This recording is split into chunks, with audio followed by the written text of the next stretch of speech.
Welcome to Suzuka, home of the Japanese Grand Prix.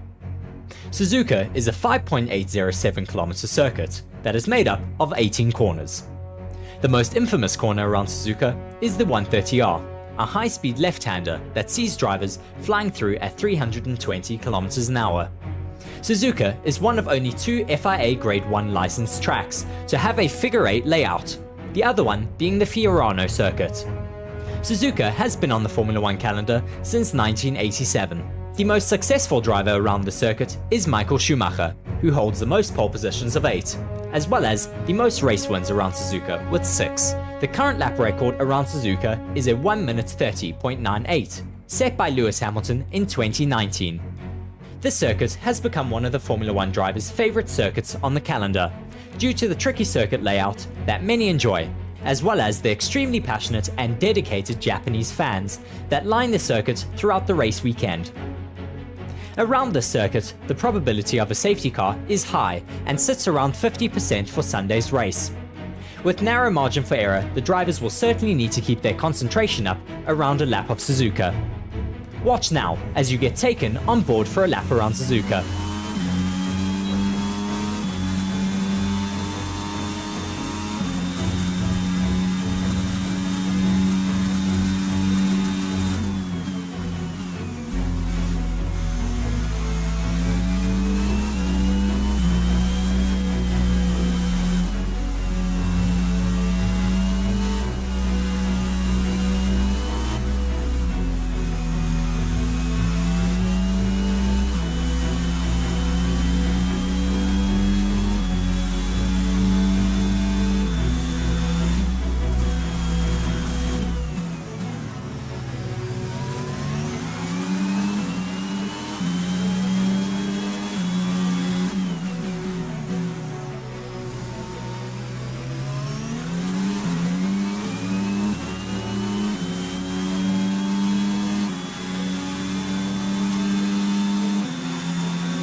Be sure to like the video and subscribe to the channel for more Formula 1 content, and we hope to see you during our coverage of the Japanese Grand Prix.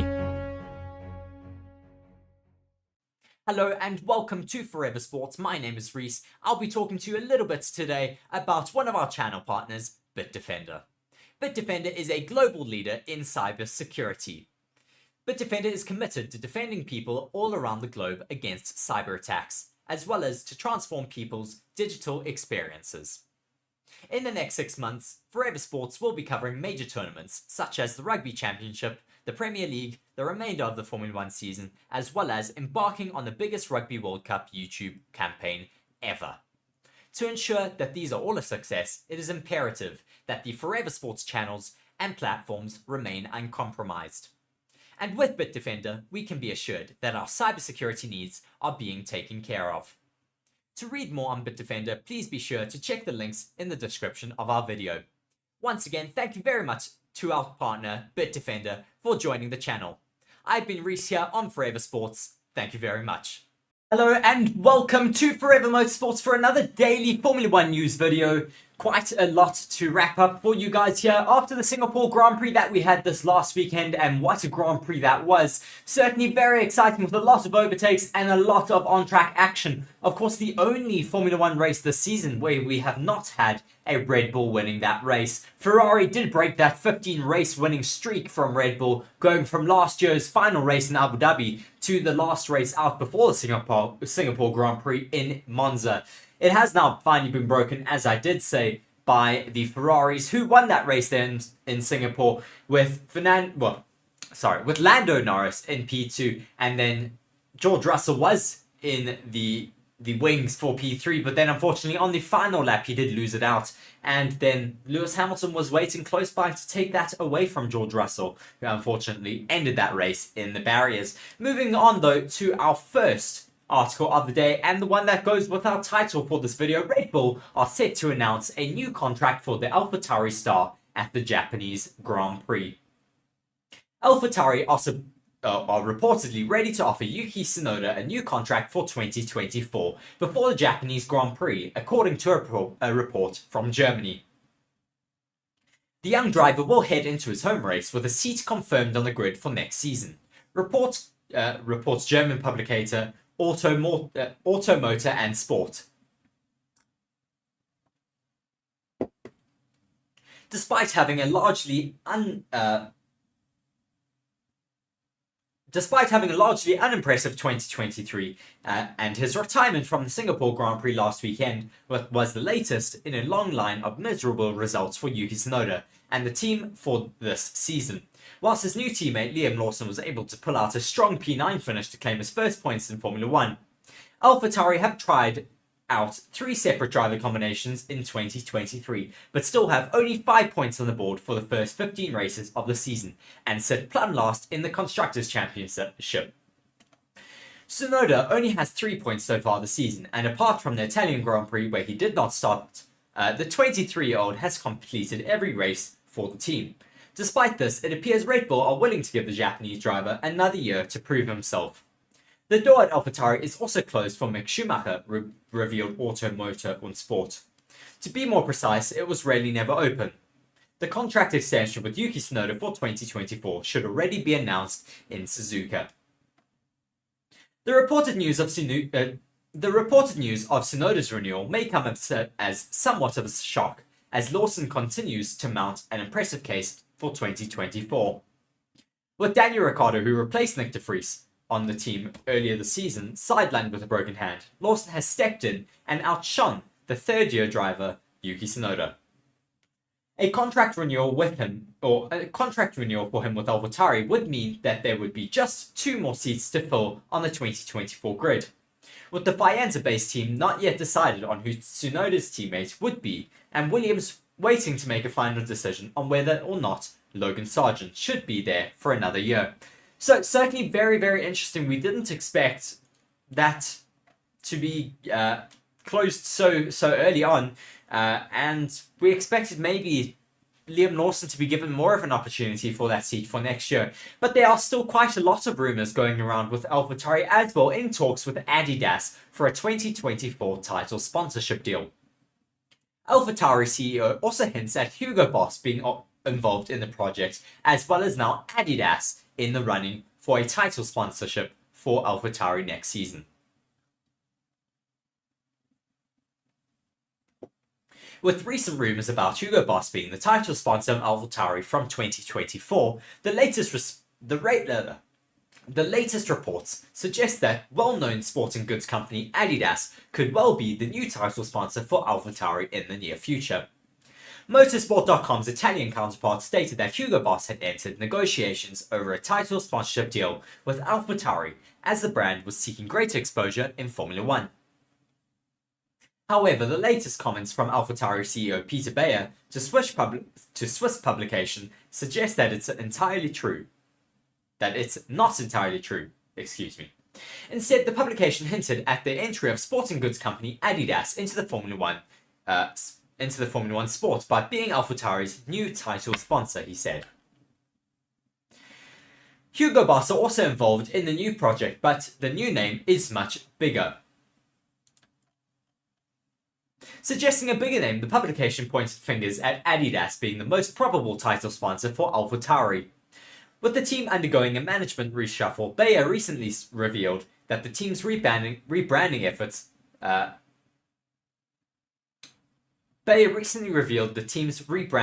to Planet Formula 1. He said that Red Bull didn't want to sell the team, but instead chose to rebrand it entirely. They said, "Look guys, we don't want to sell it. We'll keep the team, but we want to have a fresh start. We want to look at a global direction, strategic direction of the team. Commercial success to sporting success. Let's take a critical look at all the elements." That's why a unique opportunity we're building on experience, but at the same time, the sky's the limit for innovation and development. Red Bull team principal Christian Horner said that the hiring of Peter Bayer and team principal Laurent Mekies would enable the sister team to have a closer working relationship with Red Bull. With the new name yet to be announced, it is clear as of now that Hugo Boss is involved in the new project, but not as a title sponsor. The big reveal of the name is expected to happen by the end of this year.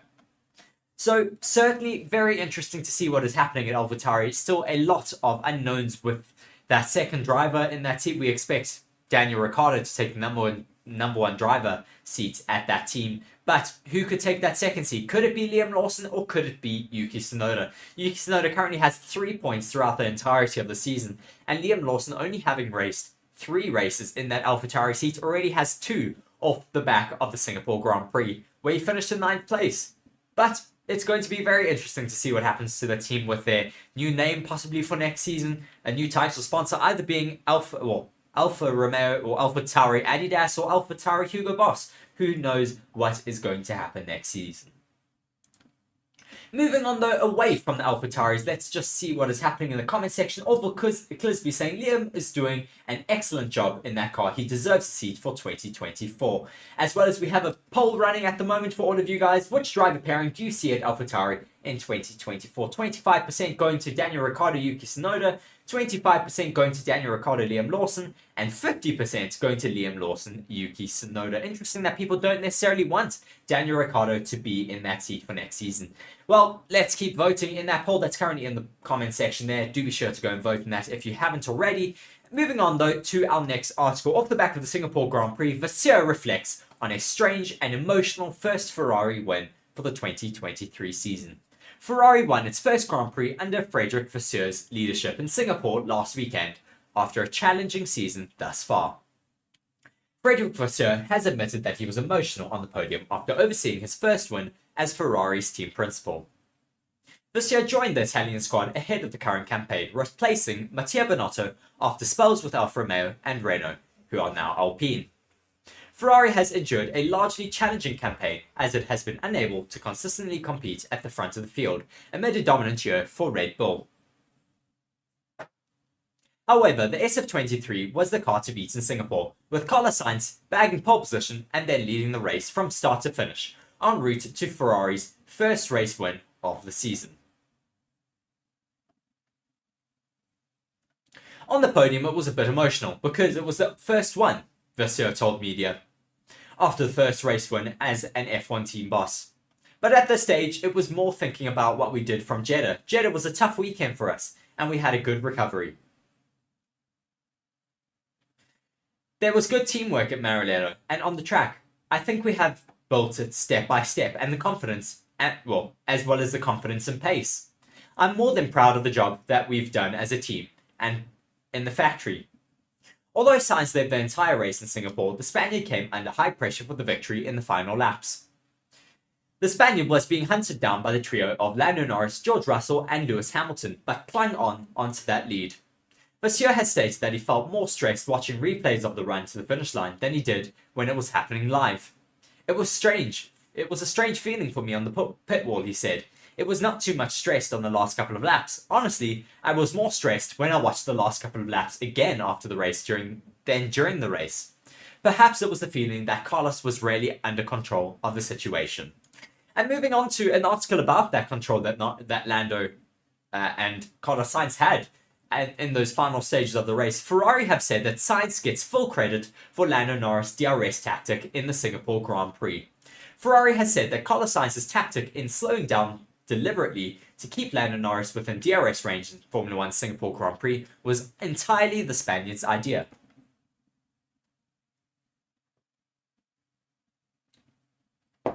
Sainz's charge to a brilliant victory in Singapore on Sunday was helped by some clever driving, which included ensuring second place Norris was within DRS range in the closing stages, so that the McLaren driver could help keep the charging Mercedes cars at bay. At one stage, after Norris had lost ground after playing defensive against George Russell, Sainz even had to back off dramatically to get the pursuing McLaren back onto his tail. His plan came off His plan came off perfectly, as Russell could not find a way past Norris before his last lap error in clipping the wall and putting him out of the race.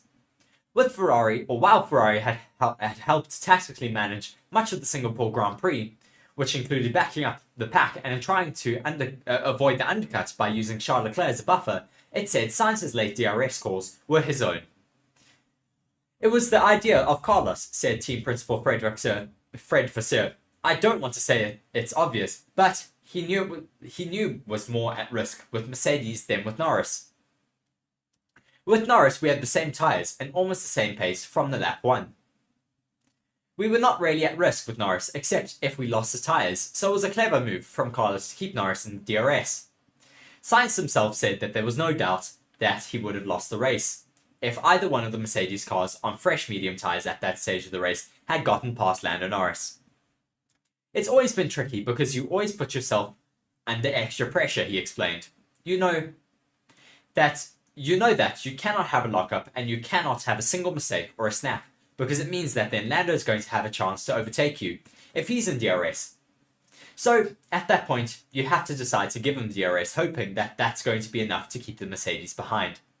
Then there was in particular one lap that I think Lando defended into turn 16 and 17, and then I had to slow down a lot into turn 1, 2 and 3 to give Lando the DRS again. I think that was actually a move that saved my race. Saved also Lando's P2, because I feel like if not, I would have also been dead meat. Very, very interesting to see the tactics that were used throughout that race, and certainly it was a very exciting race for us Ferrari fans and just fans in general. JD saying Sainz deserves the first win. He drove it very, very well. Certainly he did have a great and dominant race weekend, taking that pole position in qualifying and then just being able to hold out and take the race win quite comfortably in Singapore. Thank you very much to all of you guys for commenting in the comment section so far. Do be sure to keep letting me know who your driver of the day was from that Singapore Grand Prix. Moving on now to Lando Norris saying thanks Lando Norris saying thanks and very generous Sainz for DRS aid as he holds off both Mercedes to finish second in Singapore. Lando Norris was thankful for the help of his former teammate and friend Carlos Sainz on his way to taking second place in Singapore, as a McLaren driver also shared his sympathy for George Russell, who crashed into the barrier whilst attempting to chase him down on the final lap. Norris started in 4th place and initially lost out to Mercedes' Lewis Hamilton, who moved ahead on track after running off at turn 1.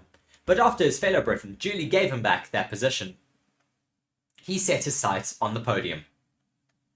Under the safety car caused by Logan Sargeant crashing his Williams into the Marina Bay barriers, Norris was able to jump Ferrari's Charles Leclerc before overtaking both Red Bulls of Sergio Perez and Max Verstappen at the restart to move up to 3rd.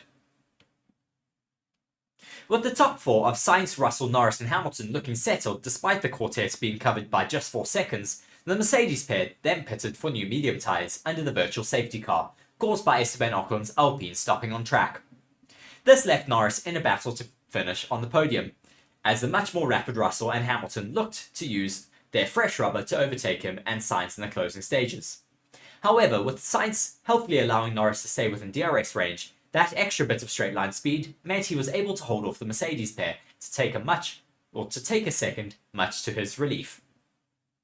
It was a hard race, but Carlos was very generous, trying to help me get DRS. Help my race, that helped his, said a jubilant Norris.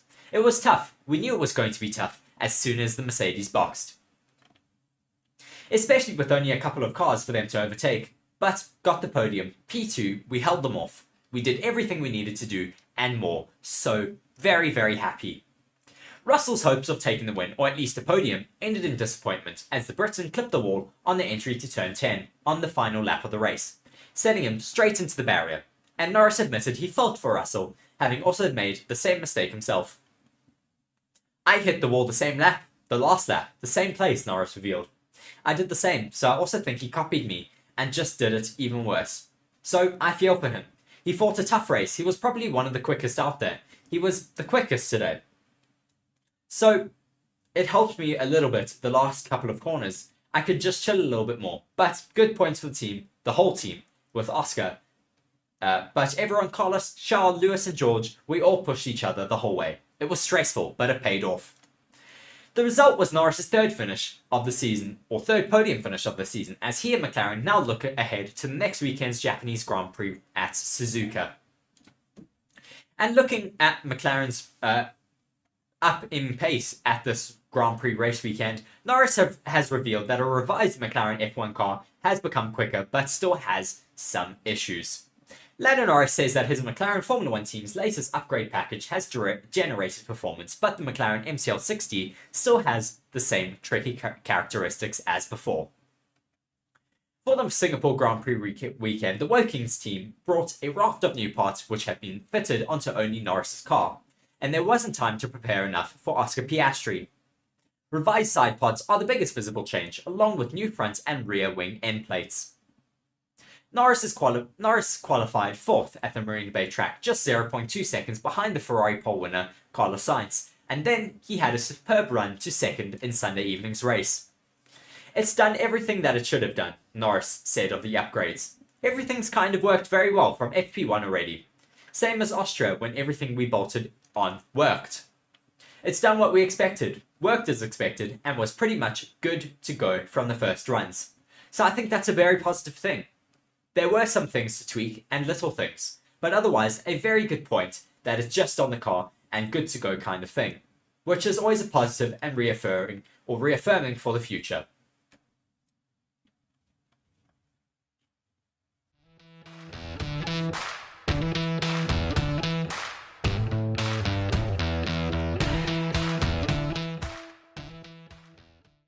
Hello and welcome to Forever Sports. My name is Reece. I'll be talking to you a little bit today about one of our channel partners, Bitdefender.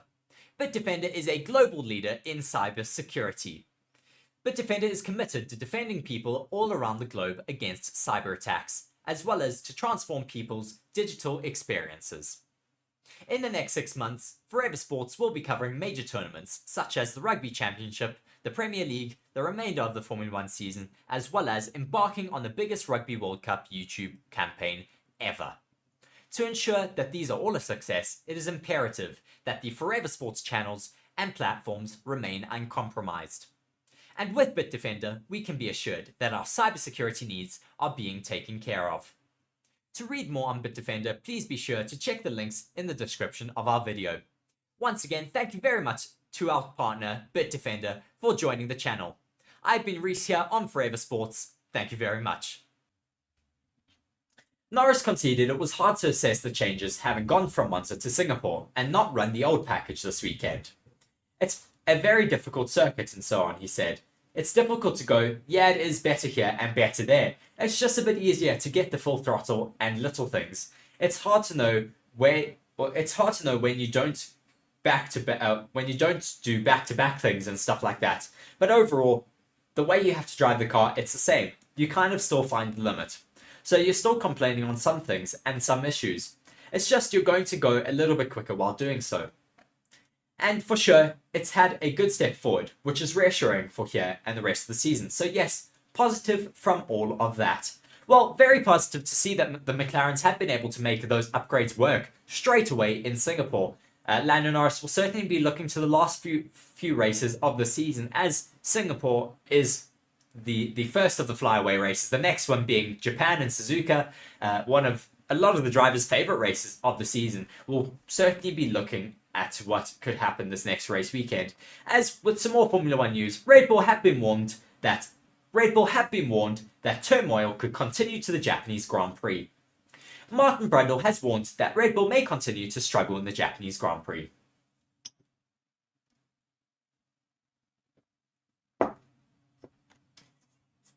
Red Bull's aerodynamic changes or challenges during the Singapore Grand Prix qualifying season or session have remained and raised concerns about their performance in the upcoming race, as well as Suzuka in the next coming weekend.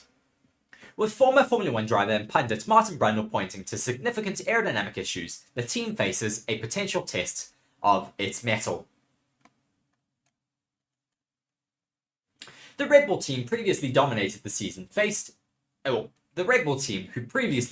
the Formula 1 season faced an unexpected decline during the Singapore Grand Prix qualifying session. The once rocket ship RB19 underperformed, with both Verstappen and Perez finding it nearly impossible to maintain their cars on track. Amidst a whirlwind of speculation about the sudden downturn, many pointed fingers at the FIA's newly issued technical directive. However, Ted Kravitz of Sky Sports Formula One dismissed this during qualifying, noting, "Yesterday we saw the new of the two Red Bull floors with new edges. They do have some new floor edges. The team reverted to their older setup though, further solidifying the view that the directive wasn't the primary issue." Expanding on this, Martin Brundle joined the conversation with a critical observation. Brundle stated, "It's something dramatically affecting the aerodynamics. It can't be suspension geometry, kinematics, or what have you. Something has completely destabilized the aerodynamics on that Red Bull around this track. The big telling point will be in Suzuka next weekend. They've got some time to sort it out, to an extent, because that's very much an aero circuit." So we'll have to wait and see to this next weekend in Singapore, or in Japan, to see whether these Red Bulls do still have those aerodynamic issues on their cars, or whether they'll be able to turn it around and once again be dominant in Suzuka. Just before we move away from the Singapore Grand Prix to talk a little bit more about the Japanese Grand Prix, we'll talk a little bit about Lance Stroll's massive crash that he had in Singapore. Lance Stroll and Aston Martin have agreed that the Canadian will not race in Sunday's Singapore Grand Prix, and we saw that he didn't race in that Singapore Grand Prix because he was still quite sore, as well as that car had sustained way too much damage to be able to repair it in time for that race. Stroll was pushing hard to make it into Q2 when he suffered a snap of oversteer after running over the curbs at the final turn 19 of the Marina Bay circuit. That unsettled the Aston Martin, sending the Canadian into the barriers. The car suffered significant damage, with Stroll getting out of the car unaided and later being passed fit by the medical team. However, the team said Stroll was still feeling the after effects of the crash, and they have thus decided that it was better for him to focus on fully recovering for the next race in Suzuka rather than getting back into the car for the Sunday race in Singapore. The team face a huge job repairing the car today, and understandably, Lance is still sore following such a high impact. Lance's focus now shifts to fully recovering ahead of the Japanese Grand Prix, the team stated after his massive shunt at the end of Q2. Team principal Mike Crack said, "The whole team are relieved that Lance was able to step out of the car after yesterday's accident. However, he is still feeling the after effects of such a high impact crash. Our priority now is making sure he makes a full and speedy recovery. Together we have decided that he will sit out of the Grand Prix in Singapore and instead focus on fully returning to the cockpit for the next weekend's Japanese Grand Prix." It was certainly a very scary incident for Lance Stroll, colliding into the barriers at extremely high speeds. I think it was close to 200 kilometers an hour, maybe a little bit higher than that, as he came through turn 19, the penultimate corner of the Singapore Grand Prix track. He did, as the article says, have a snap of oversteer as he went over to the barriers. He overcorrected and just steered his car into the barriers, hitting his front left tyre into the barriers first, then spinning with the wing, also colliding into the barriers, destroying the front and rear end of the car. Luckily, as the article said, he was able to get out of the car unaided and later was being passed by the medical team. Very, very scary, but glad that he was able to recover well, and we hope to see him in the car this weekend in Japan. Wolff, though, has gone on to say that Massa's 2008 title case is like watching a telenovela TV series.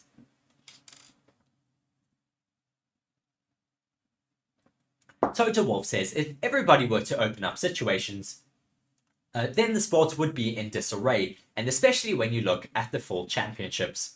Felipe Massa is going forward with his legal case to seek change, which is seeking to change the outcome of the 2008 Formula One World Championship. Asked to comment on this, Mercedes team boss Toto Wolff said that his team are watching the case with interest because it would certainly be setting a precedent that could affect the 2021 championship, where Lewis Hamilton lost the title battle to Max Verstappen under controversial circumstances. Now, Toto warns that reopening each controversial situation from the past could put Formula One into disarray. He said, "I don't think he has a case, to be honest. We are signing up to sporting regulations. That's very clear, and you commit as a license holder. If everybody were to open up situations, then the sports would be in disarray. And especially when you look at the full championships. There's so many things that have an influence whether you win or lose, that I don't see the case, to be honest. On the civil case side, I don't know. Let's evaluate whether there's some damages that could be claimed. I think reputation, they have a difficult position. What is it? But yeah, for me, this is like watching a telenovela or soap opera playing out in front of me, Wolff concluded. Certainly it's been very interesting, and it's been a bit of a soap opera to see. I mean, they wanted to get Lewis Hamilton involved for Felipe Massa's legal battle. I mean, that is very interesting to see that they wanted Lewis Hamilton involved, because in the end of it, they would be overturning Lewis Hamilton's title. So I highly doubt he'd ever want to get involved in that.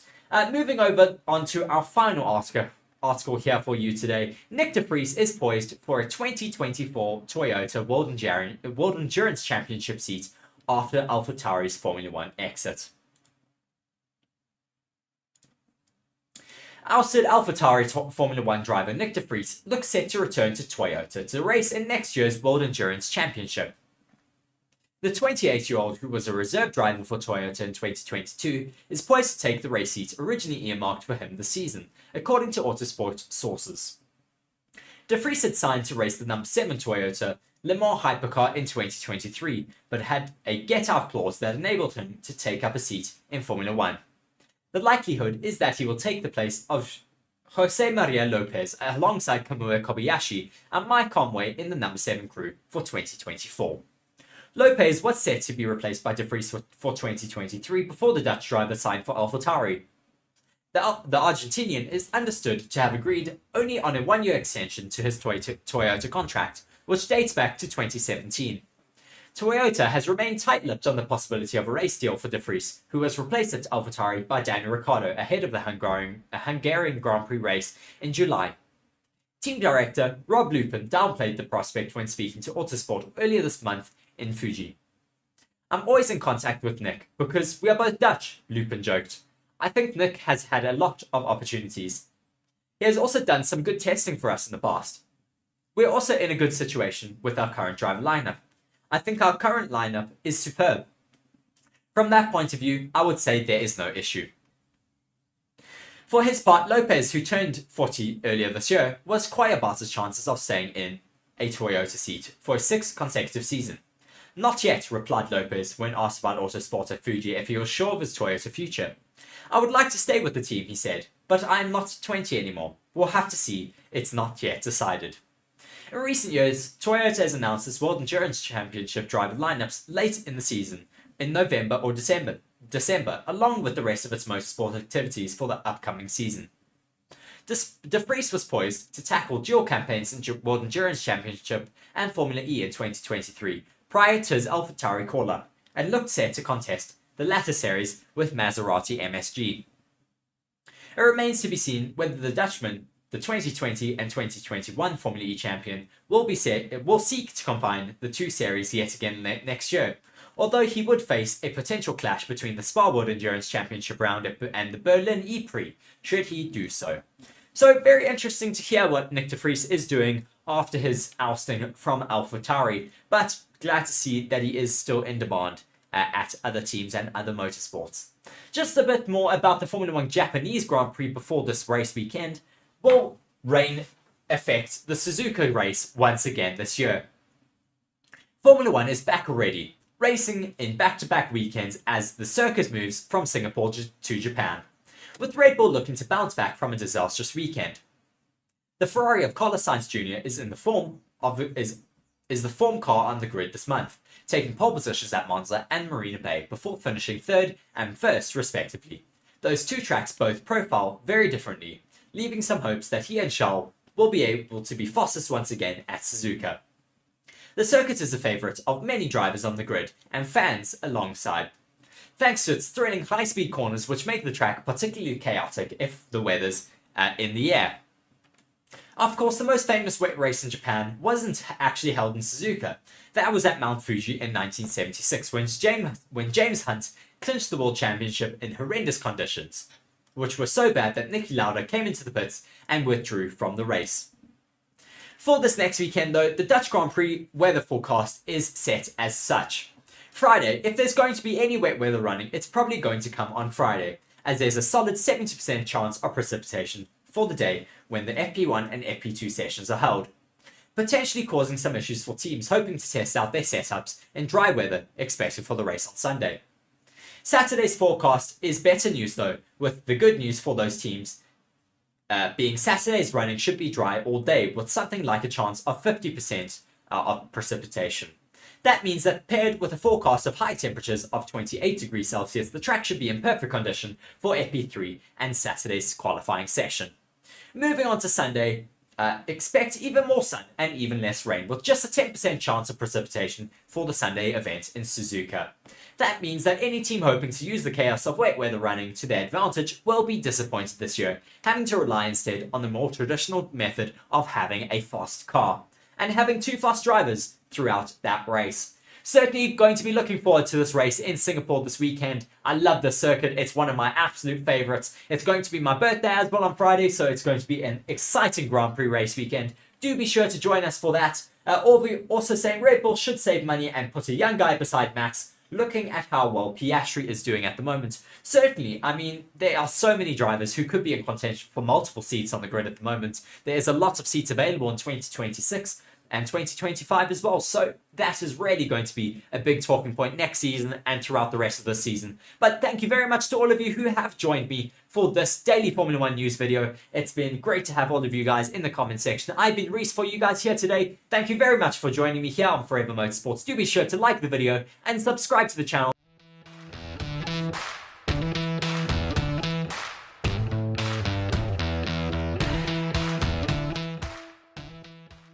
Hello everybody and welcome to Forever Motorsports here for another Formula 1 daily news video. Actually today I've changed the title of the video to a motorsport news video because we actually have some more news, not just about Formula 1 but also about some MotoGP a little bit later in the video, of course. But to start with the title of our video, about Lewis Hamilton with his backlash as Formula 1 star told he is in the wrong. David Coulthard believes Lewis Hamilton got it wrong with his recent comments on Max Verstappen. The Mercedes star suggested his Red Bull rival had it easier during his time in the sport due to the quality of his teammates. But Coulthard has now condemned Hamilton and believes he's in the wrong for 2 reasons. In an interview with Formula1.com, the 52-year-old said, I know Lewis had made a comment that he does not have tough teammates, speaking about Max Verstappen, of course. First of all, that's not the case, and second of all, it's not actually about your teammate, it is about who your competitors are, and the biggest competitor so far has been Lewis. And they have been unbelievable in the way they have gone wheel to wheel and performed, and really delivered some great results. Hamilton upset Red Bull fans by saying his own teammates were far superior to Verstappen's, citing the likes of Nico Rosberg and Jenson Button as examples. When I qualified half a second, 6/10 ahead of Valtteri Bottas, they didn't say the same things as they said today with Max qualifying 6/10 ahead of Sergio Perez, Hamilton said. It's blown up much more. In my personal opinion, Valtteri and all of my teammates have been stronger than the teammates Max Verstappen has had. Jenson Button, Fernando Alonso, George Russell, Valtteri Bottas, and Nico Rosberg, I've had so many, said Hamilton. These guys have been very strong, very strong, very consistent, and Max has not raced against anyone like this. Hamilton's comments also sparked a response from Verstappen himself, and maybe the 25-year-old hit back by accusing the Mercedes star of being jealous. Maybe he's a little bit jealous of our current success, he said before the Italian Grand Prix earlier this month. I don't know why he said that. Maybe he thinks there's something to win or defend with comments like that, but for me, it doesn't matter at all. Meanwhile, Hamilton has faced calls to be stripped of the Formula 1 title he won back in 2008. Felipe Massa is actively looking to get the result of that season overturned, with the Brazilian's lawyers taking action at the moment. Hamilton, however, didn't appear fazed when quizzed last week, saying, if that's the direction Felipe wants to go in, that's his decision, but I prefer not to focus on the past, he stated. Very interesting to see the differences between Felipe Massa and Lewis Hamilton, who, of course, has now the opportunity to take back that 2021 World Championship if Felipe Massa does win his championship. Now, it will be very interesting to see the outcome of that lawsuit and whether Hamilton will go ahead and take action then over the 2021 World Championship. I doubt it, but we'll have to wait and see what they decide to go and do. But also very interesting to see what David Coulthard has said in response to Lewis Hamilton's calls of Verstappen's teammates not being as strong as his in the past. Yeah, interesting to see, but nonetheless, we'll carry on with this news article, carrying on from another one going on about Lance Stroll declaring himself fit for the Japanese Grand Prix after his Singapore crash. The Aston Martin driver did not start the Marina Bay race after a heavy incident in qualifying. Lance Stroll has now declared himself fit though for the Japanese Grand Prix after suggestions he would miss the Suzuka race following his Singapore accident. Stroll sat out at the race in Marina Bay after crashing heavily at the final corner in qualifying, destroying his Aston Martin 23 race car. In what was a mutual decision with the team, Stroll, who was feeling very sore following the high G impact post the first did not start of his Formula 1 career, or posted the first did not start of his Formula 1 career. The Canadian passed all of the FIA's concussion checks at the time, but there were doubts on social media leading up to the Suzuka weekend that Stroll would not take part, but he has posted on Twitter that he is ready to race in what will be his 5th Japanese Grand Prix. Team boss Mike Crack has said, and was also adamant, that Stroll would be fine to race and that he had no concerns about him. Lance is very strong. He's much stronger than you think, Crack told media. You've seen him in the TV pen after the accident, so I'm not concerned that he will be there in Suzuka. He'll be in the car and he'll be very fast, he concluded. Glad to see that Lance Stroll is fine after that accident, and we'll have to wait and see what he is able to do in Suzuka come the next time out. Moving on to the next article, why the new flexi floor suspensions have kicked off in Formula 1. The introduction of a new flexi wing technical directive at the Singapore Grand Prix was always going to trigger interest if there was any shuffling of Formula 1's pecking order. So it was a little wonder that Red Bull's team boss Christian Horner, whose team had been dominant in Formula 1 in this season up until now, have found themselves having to reportedly dismiss any suggestions that his squad struggles were related to the new FIA stipulations over flexi wings. Backing up his argument in that fact, with a flexi wing estimated to be only worth up to about 1/10 of a second around Singapore, the scale of Red Bull's pace drop pointed to other factors being at play, as the RB19 proved itself difficult to get into the right setup window around the Marina Bay circuit. Plus, according to the consensus in the paddock, the focus of the FIA push on flexi wings was not in fact Red Bull, as it was others who had been perhaps pushing the boundaries in this area far more. While it was easy to link a potential shuffling in the order in Singapore, some teams looked better than normal. Others had drifted back with the timing of the much talked about FlexiWing technical directive. It was actually another FIA document that had gone under the radar in recent weeks, which served to fuel bigger intrigue for engineers. Plank games. At the same time, the FIA introduced its technical directive on flexi wings in late August, Motorsport.com had learned that it had also sent out a revision to the famous Technical Directive 39 that was introduced at the 2022 Canadian Grand Prix, which had originally been aimed at bringing an end to porpoising. One of the factors to trigger car porpoising was suspected to be teams playing around with flexible floors, which is why from last year fresh stipulations came in about the stiffness of floors and the measurements of planks. The wildest theories at the time pointed to teams running removable skid block designs that disappeared into the plank area, so did not get worn when the car ran close to the ground, and therefore did not wear down beyond the allowed tolerances. This was possible to do because, at the time, only a small section of the skid block was measured to check on compliance post-race. However, to stamp out the practice, the FIA declared that measurements would be taken around 75% of the skid block radius, effectively preventing small areas getting protected. So, very interesting to see that these little technical directives have now, focused in on these little loopholes that teams have been able to rein in on. As we see Orville Clisby, one of our new regulars in the channel, saying competition would have been tough during his karting years. Certainly, I mean, he had a lot of younger drivers. He had Lando Norris. I think he also had, I'm trying to think, Charles Leclerc as well. He also had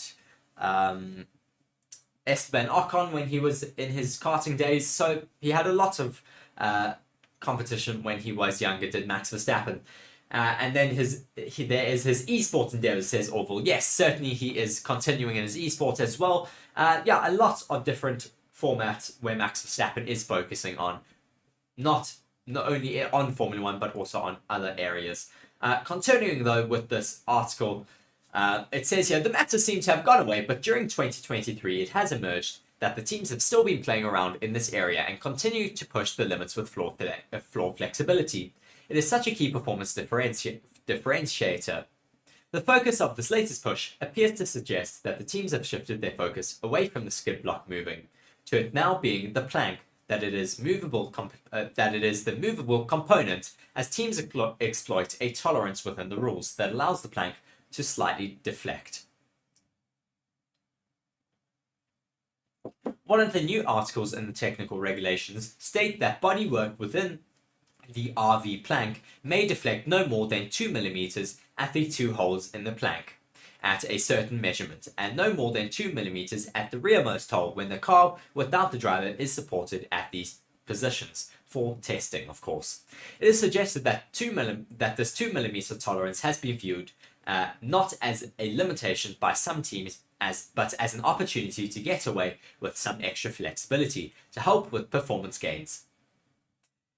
One theory that emerged in Singapore was that this could help allow the plank and the floor to get sucked down at high speed, thanks to this flexibility delivering a nice downforce boost, while the skid block remained static and out of the way, so were at no risk of being worn.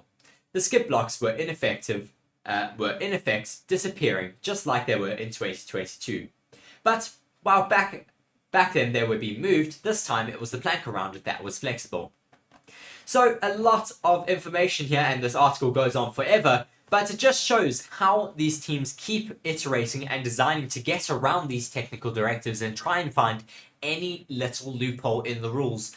And certainly that is why these new technical directives have been introduced in Singapore, to stop these teams from just trying to get any little advantage over other teams out there. But it has been seen now that they are looking to close these loopholes. Maybe we will see some teams just getting a little bit closer than others, as now an F1 era expert reveals whether the Red Bull nightmare will continue in Suzuka. Having undeniably established their dominance in the initial 15 races of 2023 in an unprecedented manner, Red Bull experienced one of the most lackluster weekends in terms of pace in nearly 3 years in Singapore, and it's fair to ponder will the same issues blight them at this weekend's Japanese Grand Prix. Interestingly, during this past weekend, the FIA introduced a technical directive with the intention of curbing flexible wings. Did these flexible wings really affect Red Bull? In case you're not familiar with the term, flexible wings refer to the wings that undergo deformation under specific loads, with the primary load being downforce. The inherent advantage of such wings lies in their ability to deform at high speeds, reducing the frontal area exposed to aerodynamic drag, consequently providing an advantage in straight line speed. To assess whether Red Bull's end of straight performance has been affected, let's examine some metrics and graphics compared to Hungary. We can look in these graphics that the straight line speed hasn't necessarily been from this comparison, it can be reasonably inferred that the presence of flexible wings has indeed had an impact on Red Bull's performance. However, looking at quotes from Perez and Verstappen, the issue seems to be deeper. It hasn't been a great weekend for us so far. Qualifying was hectic, said the Dutchman to the media. I couldn't brake late and hard because I would bottom out. I've also been struggling with low-speed corners. We've just had no rear support. Perez could only agree with his teammate. We've made a lot of changes to the car this weekend, but nothing really worked. We need to understand it, said the Mexican to the media. It's been tough because we've been making a few changes here and there, but nothing seems to transform the balance. It's been tricky out there with the amount of sliding we've been having, and the balance is changing corner to corner. The thing we're struggling the most with, though, is the ride, and it's made it difficult here, and made the ride even worse, the changes that we've introduced. Since the flexible wings have been dealt with primarily and deal with primarily straight line performance, it couldn't have made this drastic of an effect on car balance and cornering performance for the Red Bull cars.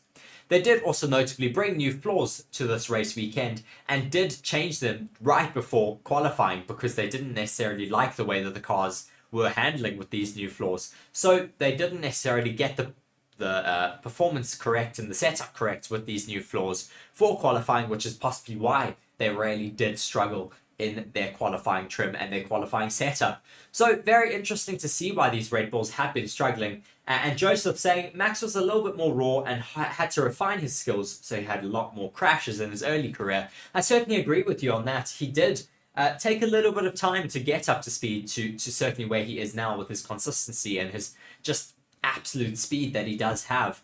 I agree that he did have to refine himself and his driving style, and now that he is a force to reckon with when he does have the car underneath him.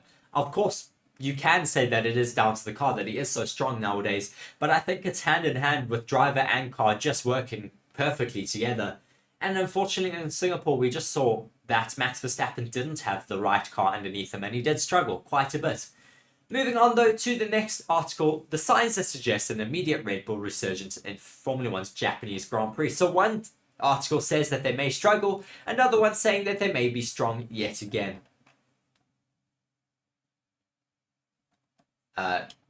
Yeah, they want me to subscribe for that though, so we won't carry on for that.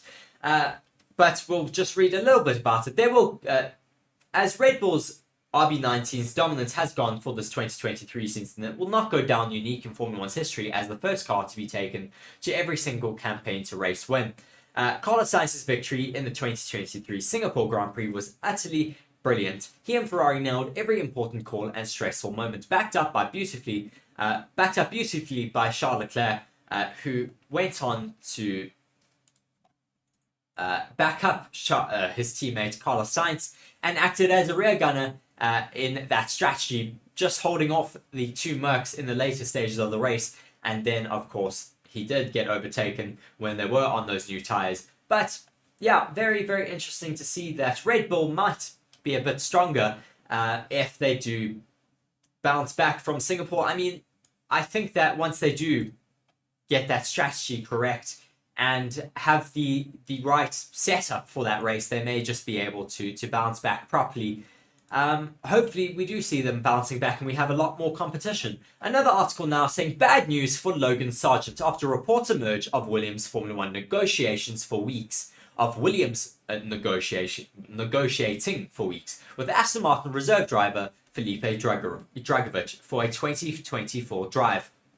There are several reports suggesting that Aston Martin reserve driver Felipe Drugovich could be a possible replacement for Logan Sargeant at Williams.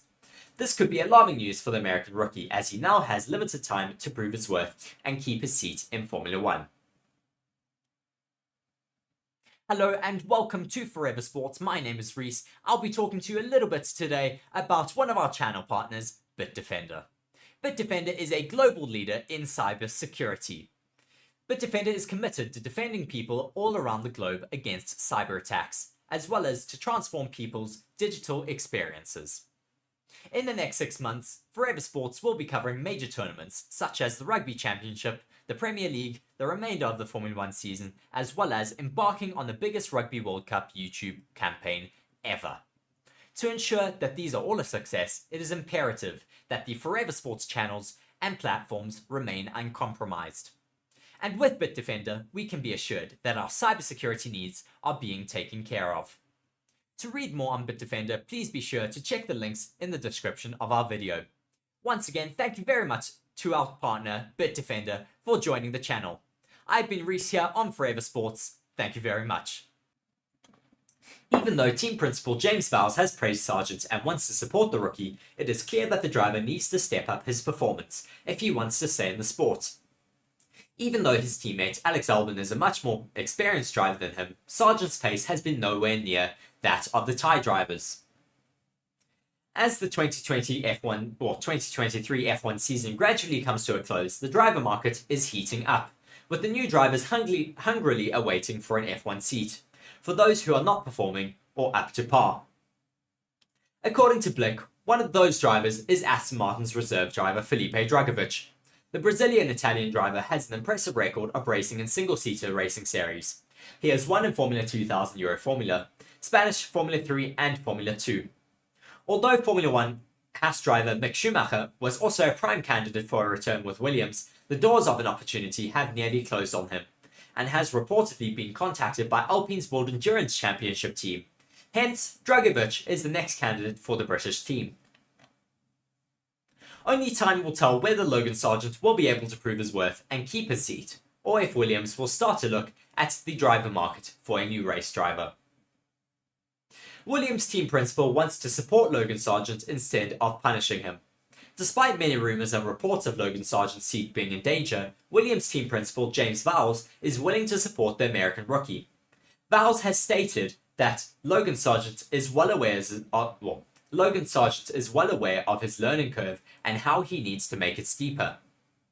Furthermore, he explained how Williams should help him along in his career path rather than punish him for his poor performances. The pace of learning has to increase now. He's well aware of that, and I think he's already very mature for his age. He knows he has a long career ahead of him, and he's in charge of that. Our job is to help him along the way, not punish him, James Vowles told the media. This clearly shows that Williams' team principal still has his arms around Logan Sargeant, and it's also very much solidifying that the rookie will most likely stay with the British team until 2024.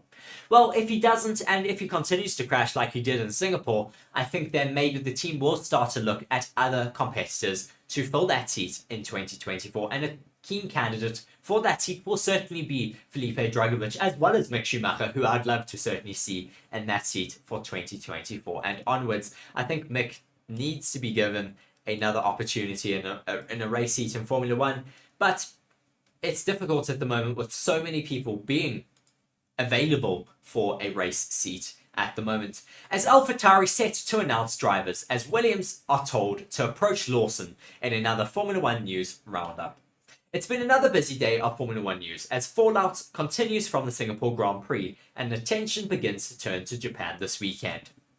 AlphaTauri are in the headlines for reportedly deciding upon their 2024 lineup, though that has yet to be confirmed, and pungent pundit opinions from the weekend still hangs in the air from a frantic Singapore Grand Prix. Let's dive into what AlphaTauri reportedly are set to do. AlphaTauri are reportedly set to retain Yuki Tsunoda and Daniel Ricciardo. A report from German outlet Automotor and Sport claims that Yuki Tsunoda has agreed to stay on at AlphaTauri for the 2024 season, and he could have his new deal announced at his home race in Suzuka this weekend. Tsunoda stood out alongside Nyck de Vries earlier this season, while he has been significantly more challenged alongside Daniel Ricciardo and Liam Lawson in more recent races. Also claimed, AlphaTauri are set to hold on to Ricciardo for next season, while the Australian still sits on the sidelines for now as he recovers from a broken hand. Planet F1 has approached AlphaTauri for comments, but has not yet received a response from them. Brundle has also said, though, that AlphaTauri are a no-show. Well, AlphaTauri's no-show was a sporting disappointment when they didn't show to their FIA stewards after the impeding incident between Yuki Tsunoda and Max Verstappen. While Max Verstappen was handed a reprimand for impeding Tsunoda at the Singapore Grand Prix, no AlphaTauri representative was required to be at the FIA hearing over the matter. Despite this lack of requirement from the governing body, this was led to questions about the two Red Bull outfits working alongside each other to potentially protect the World Championship's leaders' interests. Quite how Max Verstappen didn't also get a penalty for impeding Yuki Tsunoda in qualifying when considering other penalties applied this season was a great surprise to many in the paddock, which I confidently predict includes the team and driver in question, Brundle wrote in his Sky Sports column. That Tsunoda's AlphaTauri team didn't send a representative to the hearing, albeit as the junior Red Bull team, was a sporting disappointment to me. Very interesting to hear that from Martin Brundle, and Williams have now been told as well to swoop in for Liam Lawson if he doesn't get picked up by AlphaTauri for a race seat. Former Formula 1 driver Karun Chandhok believes current AlphaTauri substitute Liam Lawson is making a fine impression in Formula 1, and Williams should be considering him for a 2024 seat. Only the AlphaTauri seats and one Williams drive remain uncontracted for next year. And if Lawson is one to miss out in the Red Bull Junior musical chairs, former Lotus and HRT driver Chandhok thinks his best performances have been more than worthy for a drive at Williams next year, based on what he has done in such a short space of time. You've got to have the conversation, haven't you? Chandhok said on Sky Sports. Because Albon's outqualified Sargeant on every occasion. He has scored all the points so far for Williams. If you are Williams, you should be swapping around, and Liam Lawson has put himself on the market in a very good way.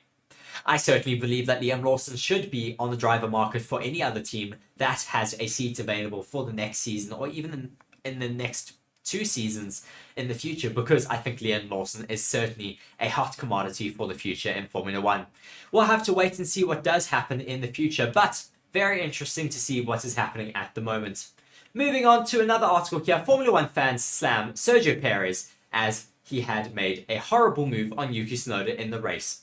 Sergio Perez has come under fire from fans for his collision with Yuki Tsunoda, which ended his race in Singapore. Formula 1 fans have been hitting out at Red Bull driver Sergio Perez for crashing into Yuki Tsunoda after the race start of the Singapore Grand Prix. The damage sustained from the collision caused the Japanese driver to retire from the race on the second lap. Tsunoda reported to the AlphaTauri team that he had suffered from a puncture before he stopped the car off the track. Luckily for the rest of the grid, he was not able to get the car behind the race. Well, luckily for the rest of the grid, he was able to get the car behind the race barrier, so a safety car or red flag was not needed. However, he was shocked. However, what has shocked fans is that Perez was not investigated by the stewards for the move. Onboard footage has been released to social medias, and fans have been taking the opportunity to hit out at the Mexican driver for the disgusting move. Perez taking Yuki out of the race, but no investigation or event it being shown on Sky F1 coverage. Red Bull running the FIA and the media, said one fan on social media there. Certainly a lot of fans getting quite upset for the fact that Sergio Perez was not investigated for his horrific move on Yuki Tsunoda there in the race.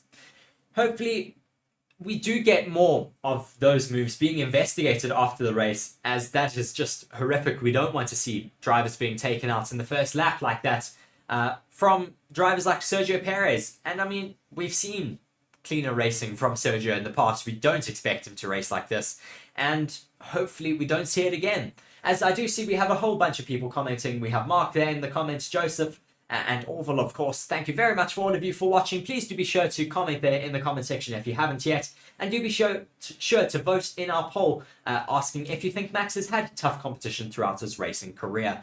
Currently, 75% of you think he has had tough competition throughout his career. Moving on to our next article, and the reason why it's motorsport news here today, not Formula 1 news. MotoGP's first Indian Grand Prix has been hit by visa chaos, as some teams and MotoGP's first Indian Grand Prix has been hit by visa chaos, as some teams and riders are unable to fly. Many MotoGP paddock personnel and riders, including Marc Marquez, are currently grounded, having been unable to board flights bound for India due to ongoing visa issues. This weekend is supposed to mark the inaugural MotoGP round in India at the former Formula 1 venue in Bud International Circuit. The event has already faced numerous bouts of uncertainty, as requested track works were only recently finished, and the homologation process has yet to be finalised. Aprilia's Alex Espargaro told motorsport.com recently that riders are standing united on the subject of track safety and are due to inspect it themselves on Thursday before voting on whether or not to race. Most of the paddock was meant to fly to India on Tuesday, but many have been turned away from flights, having not received the necessary visa. the factory Honda squad and both of its riders, including 8-time world champion Marquez, are among the list. Marquez posted on social media saying, "Flight delayed due to a lack of visa for India, so we're going to pedal for a little while," referring to a picture of himself on his mountain bike. He now hopes to be able to board a flight to India on Wednesday, assuming his visa arrives. Some teams, such as Ducati and Aprilia, have been able to travel, while several others have not. Although confusion has taken over the scene, those affected point the finger at various agencies in charge of making the relevant arrangements, both European and Indian. Honda has been forced to cancel a factory visit, with its riders in India scheduled for Wednesday, while numerous members of the media and photographers have missed flights due to their not getting visas on time. The International Road Race Teams Association has promised to reimburse outfits who have had to pay for their own flights to be changed. At this stage, it is hoped that everyone will be able to land in Delhi by Thursday, at the absolute latest, to allow the event to run as scheduled. However, the proposal to curtail Friday's running, either partially or fully, is on the table depending on how the visa situation unfolds. This was a measure put in place last year at the Argentinian Grand Prix, when technical measures and issues with cargo planes meant that freight arrived to Termas de Rio Hondo late. Friday's running was cancelled as a result of this. An update from the Indian GP organization is expected soon. Interesting to see what is happening there in the MotoGP, but ahead of this Indian Grand Prix. Hopefully all of the teams and the riders will be able to make it to the circuit before Thursday, so that running can go ahead as entailed. We'll follow on with that, but moving on to our final two little bits of information before we sign off here. Mercedes have brought new front wings to this new Japanese Grand Prix, or to the Japanese Grand Prix ahead of this weekend. Just some pictures have been released, not any articles, but some pictures have been released from some spy photographers with some new updated front wings from Mercedes. Maybe this is due to those technical regulations being brought in, and they are just making sure that they're safe in terms of that. And then the last one, just talking a little bit about the fact that it is bucketing it down with rain in Suzuka today. So we might get some rain there this race weekend. We'll have to wait and see what does happen. But at the moment, it is certainly pouring it down in Suzuka.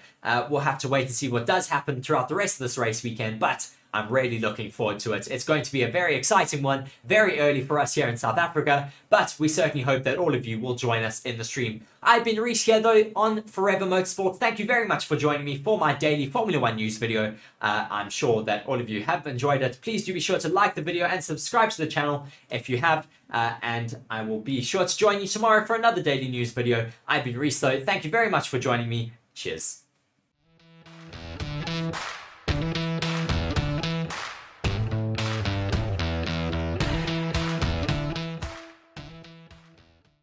Hello and welcome to Forever Sports. My name is Reece. I'll be talking to you a little bit today about one of our channel partners, Bitdefender.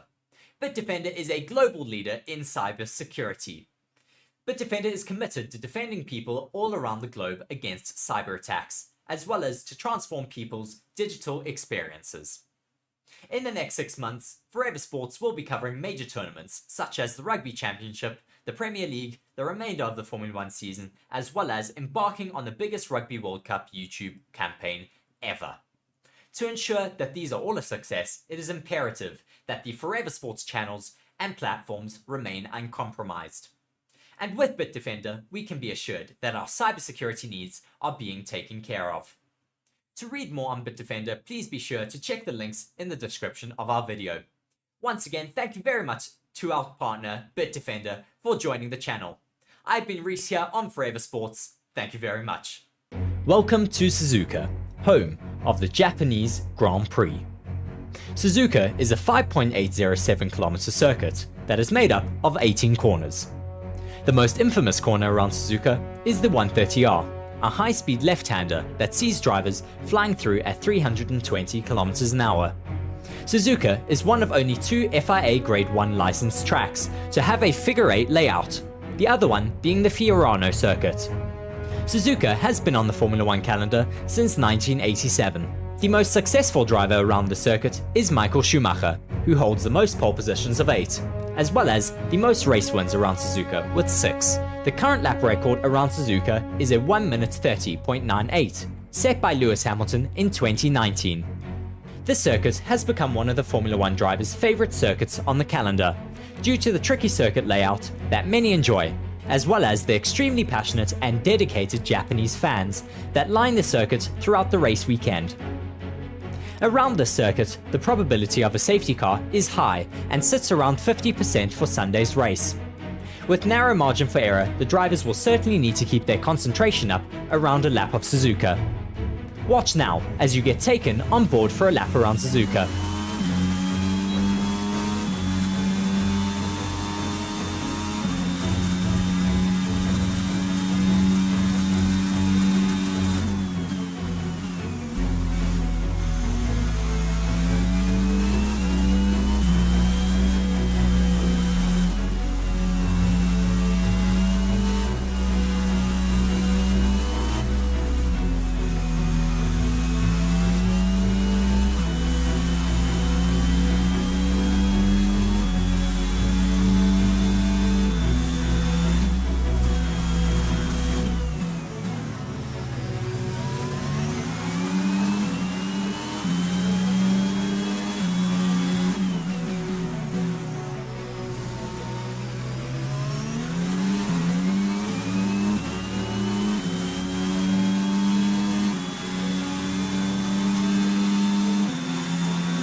Be sure to like the video and subscribe to the channel for more Formula 1 content, and we hope to see you during our coverage of the Japanese Grand Prix.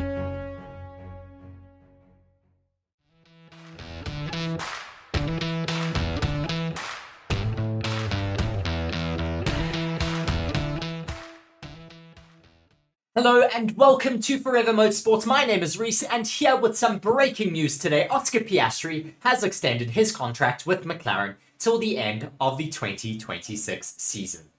McLaren has extended rookie Oscar Piastri's contract through the end of 2026. The deal will keep Piastri and Lando Norris together as teammates for at least 2 more years, with the latter's contract ending in 2025. Piastri has impressed in his first Formula 1 season so far, scoring 42 points and finishing second in the sprint race at the Belgium Grand Prix. The Australian, considered one of the brightest young talents in racing, joined McLaren after a lengthy legal battle between the British team and Alpine, who had initially had him to their driver academy. Piastri won both the Formula 3 and Formula 2 championships before stepping up to Formula 1. His first McLaren deal was multi-year, believed to be until the end of 2024, and McLaren has ensured his long-term future will be with the team. The length of Piastri's deal is significant, as it takes him into Formula 1's next planned rule change in 2026, suggesting that the Australian has faith that they can deliver a championship-caliber car under the new regulations. Team boss Andrea Stella has said it is fantastic to confirm that Oscar has signed a multi-year extension with the team. Oscar is an asset to McLaren and consistently impresses with his performance, work ethic, and attitude, so it was an easy decision for the team to make. He has already proved pivotal to the team, so it is brilliant to have his vote of confidence as we push to win championships again in the future. I look forward to seeing him develop with us as we continue this journey together. McLaren has shown huge improvements from a competitive standpoint this season, and company CEO Zak Brown hopes the team can be challenging Red Bull by 2025. Norris has yet to confirm what his longer-term future looks like, and we certainly expect him to possibly extend his contract with McLaren into the long-term future, or move to Red Bull, who certainly have shown a lot of interest in Lando Norris. But we are really excited to see that Oscar Piastri has extended his contract with McLaren to the future.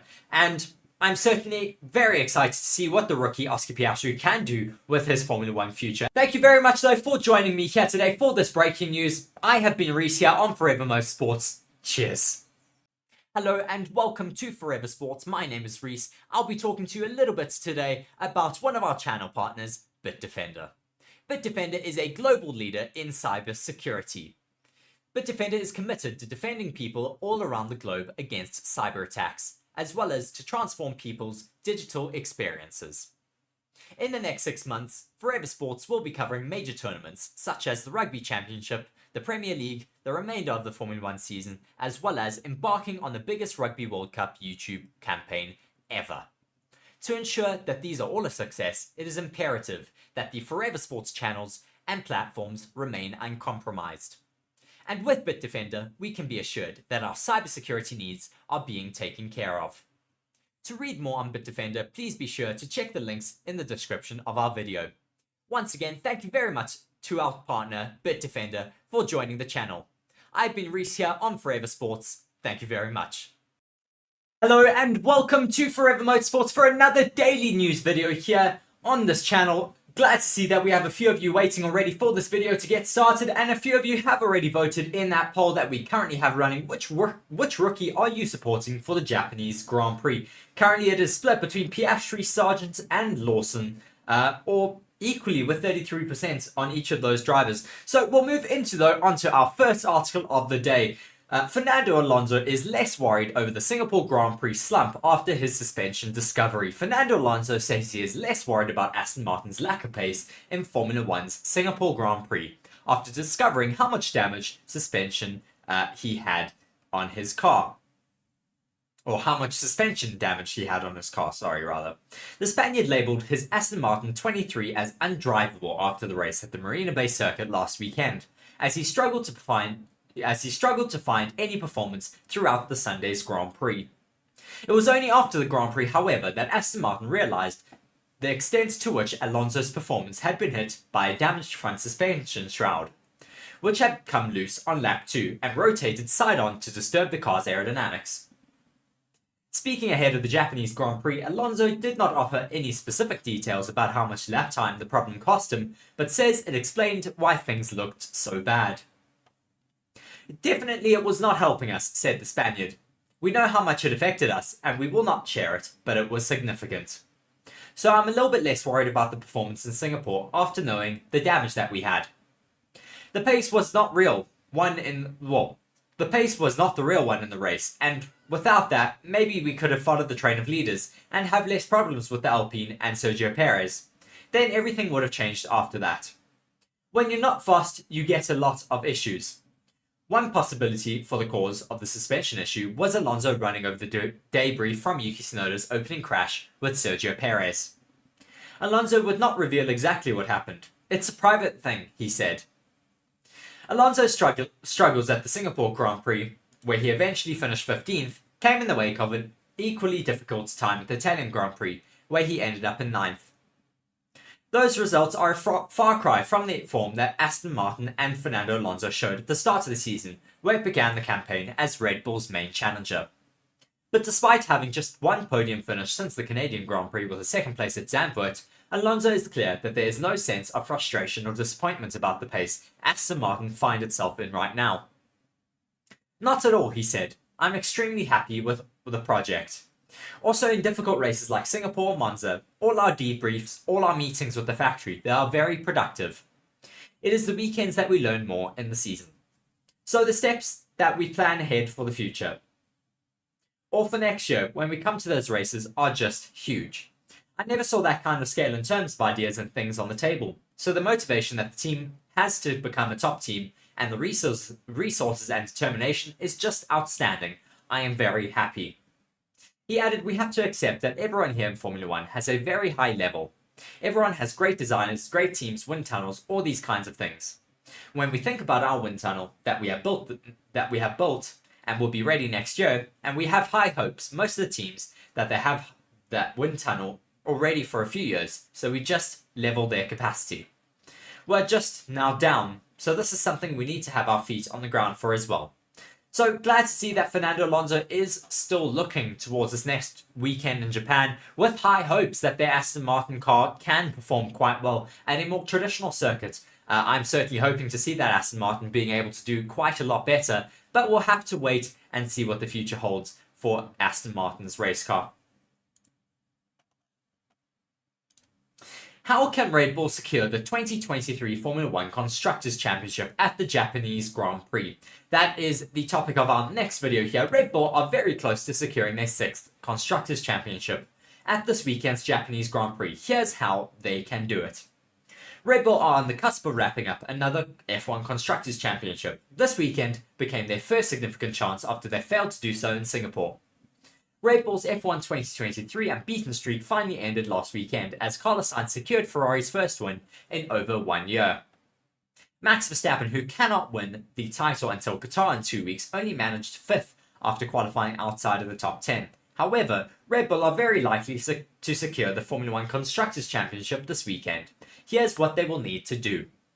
Red Bull are 308 points ahead of Mercedes and Ferrari by 332 points. If they leave Suzuka with a 309-point lead or more, then they will win the 2023 Constructors' Championship. Red Bull must outscore Mercedes by at least 1 point at the Japanese Grand Prix. They must also ensure Ferrari don't outscore them by 24 points or more. Red Bull have only been outscored by Mercedes at one event this year, which was of course last weekend out in Singapore. On the other hand, Ferrari haven't outscored them by 24 points or more since Bahrain last year. So the chances for Red Bull to take that Constructors' Championship this weekend are really, really high and will pretty much only be taken away from them if they have a double DNF this weekend, which is highly unlikely, but off the back of last weekend, it's certainly not impossible. As I see, we have F1 edits in the comment section saying hello. Thank you very much for joining us and commenting in the comment section now. As we also see Mark saying smash that like button. Please do be sure to go and smash that like button. Also him saying no wonder why Alonso didn't do that well on the weekend. I see a few more of you guys have also voted in our poll at the moment. Piastri with 33%, Sargeant with 22%, and Liam Lawson with 44% of who of you are supporting for the Japanese Grand Prix. Yeah, I'm certainly hoping to see Liam Lawson having another good weekend. We could see, though, the seat for that second AlphaTauri seat being confirmed this race weekend in Suzuka as well, as there's a lot of rumours going around about that at the moment. Moving on, though, to our next article, Hamilton says something is up if Red Bull doesn't win the Japanese Grand Prix by 30 seconds or more. Lewis Hamilton expects Red Bull to resume its dominance at the Japanese Grand Prix, suggesting something would be amiss if it did not win Suzuka's Formula 1 race handsomely. Red Bull suffered a mysterious lack of performance at last weekend's Singapore Grand Prix, which led to both drivers dropping out of qualifying in the second phase, as neither Max Verstappen nor Sergio Perez could improve on their final Q2 laps. Perez had stated that Suzuka should be one of the best circuits for the RB19 package, which has been an exceptionally strong car in corners that require high-speed downforce and fast changes of direction. Adding to Perez's comments, Hamilton ladled praise on Red Bull's current car and suggested that it should be 30 seconds ahead of the rest of the field in race trim. I would think that if they're not 30 seconds ahead, like they have been in the past, then something's up, said Hamilton. As Checo said, it's obviously a difficult weekend in the last one, but that car should be phenomenal here. They've been phenomenal all year long. They've aced pretty much every circuit. It's going to be great to watch that car in general. Normally you would come here and it's beautiful to watch the laps that they do. The whole team and the drivers are doing an amazing job with the package they have. It'll be interesting to see how the weekend goes. I hope we'll be quicker and I hope they're not as fast as the 30-second gap. Reflecting on Mercedes' own pace at the Marina Bay circuit, Hamilton reflected that Mercedes had not been too far in front of the pace of the Ferraris and McLaren and Lando Norris, but added that he did not necessarily expect a repeat at Suzuka. In last year's qualifying session at the Japanese circuit, Hamilton and Russell were outpaced by the Red Bulls and the Ferraris, and overlapped with the Alpines on single lap pace. Hamilton took 5th in a rain-shortened Grand Prix. After the race, he said, afterwards he said, I don't know whether that's really the case. The Mercedes had the best race pace. Carlos, though, was managing at the front. We are all relatively close, I would say, at the front, Hamilton added. So he continued to say, but with a great race, it was just to have us all up that close up front. I think this weekend, I don't anticipate having the performance we had in the last race. We will work very hard to continue to try and push the envelope that we have. I'm hoping that we're not terribly far off this weekend in Suzuka.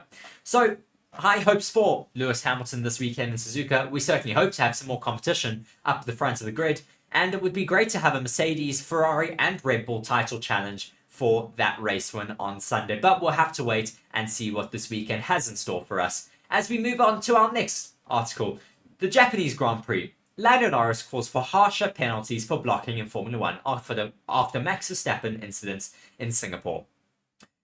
You've got nothing else to do on an outlap but hit the recharge button and look in your mirror, and people seem to struggle to be able to do that in Formula 1, says McLaren's Lando Norris. Lando Norris firmly believes that Max Verstappen should have received a greater penalty for blocking at last weekend's Singapore Grand Prix, and has called on the FIA to clamp down on harsher penalties for drivers who impede on others in qualifying. Amid a dismal weekend for Red Bull on the street circuit last weekend out, Verstappen was called to the stewards after blocking in qualifying last Saturday to discuss 3 separate incidents of alleged blocking, 1 in the pit lane and 2 on track. He received 2 formal reprimands, 1 for delaying his exit from the end of the pit lane in Q1 and 1 for blocking Yuki Tsunoda in Q2, with Red Bull also being fined €5,000 for the latter incident, having admitted that there had been poor communication on its part with Verstappen about the oncoming AlphaTauri car. But Norris feels that the world champion got away for the Tsunoda incident lightly, and argues that in general there should be greater sanctions for impeding others in qualifying. I don't want to say too much, as I'll just create controversy. I think that blocking 1 on track was the one that should have been a penalty, said the McLaren driver in Thursday's press conference ahead of this weekend's Japanese Grand Prix. He blocked someone. It's not just down to the team. I know the team got fined in the end of the day, but it should be down to the drivers as well to look in his mirrors and see if someone else is behind. You've got nothing else to do the whole lap. You've got to look in your mirrors, and it seems like a lot of people struggle to do that. It should just be harsher penalties for blocking people, because so many people do it. It ruins your lap, it ruins your qualifying. It put Yuki out in qualifying. He was P1 in Q1 and probably would have been P1 in Q3 all the way. Just no one seems to care, arguing that cases of impeding are on the rise. Norris believes drivers ought to take more responsibility in qualifying when cars on faster laps come up behind them on track. It's especially difficult and has happened a lot this season. It has happened to me quite a few times, especially with certain teams, added Norris. But it's also up to the driver to look in the mirror. You've got nothing else to do on your outlap but to hit the recharge button and to look in your mirror. And people struggle to be able to do that in Formula 1. It's just a surprise. Certainly a lot of comments coming from Lando Norris, not necessarily happy about people just not looking in their mirrors and getting out of the way for traffic on their outlaps when others are on qualifying laps for the race on Sunday. Sitting alongside Tsunoda at Suzuka, Norris added, "I'll probably block someone else, Yuki, and make myself look stupid." In its verdict on the incident between Verstappen and Tsunoda, the FIA said that stewards reviewed a number of impeding and alleged impeding incidents from the current season, and consistent with previous decisions in relation to the severity of the breach, imposed a penalty of reprimand on the driver and a fine on the competitor. Verstappen was also asked on Thursday for his reflections on the incidents in Singapore. Every single instance is different, the Red Bull driver said. The only thing I can say about Singapore is that I explained what happened when I was sitting in the car. The information that was given to me. That was the only thing I could do. Then it's up to the stewards to make that call. Nonetheless, the decision to only impose a reprimand for the incident with Tsunoda had raised some eyebrows. Martin Brundle said, quiet how Max Verstappen didn't also get a penalty for impeding Yuki Tsunoda in qualifying when considering other penalties applied this season was a great surprise to many in the paddock, which I confidently predict includes the team and driver in question. That Tsunoda's AlphaTauri team didn't send a representative to the hearing, albeit as the Red Bull Junior team, was a sporting disappointment to me.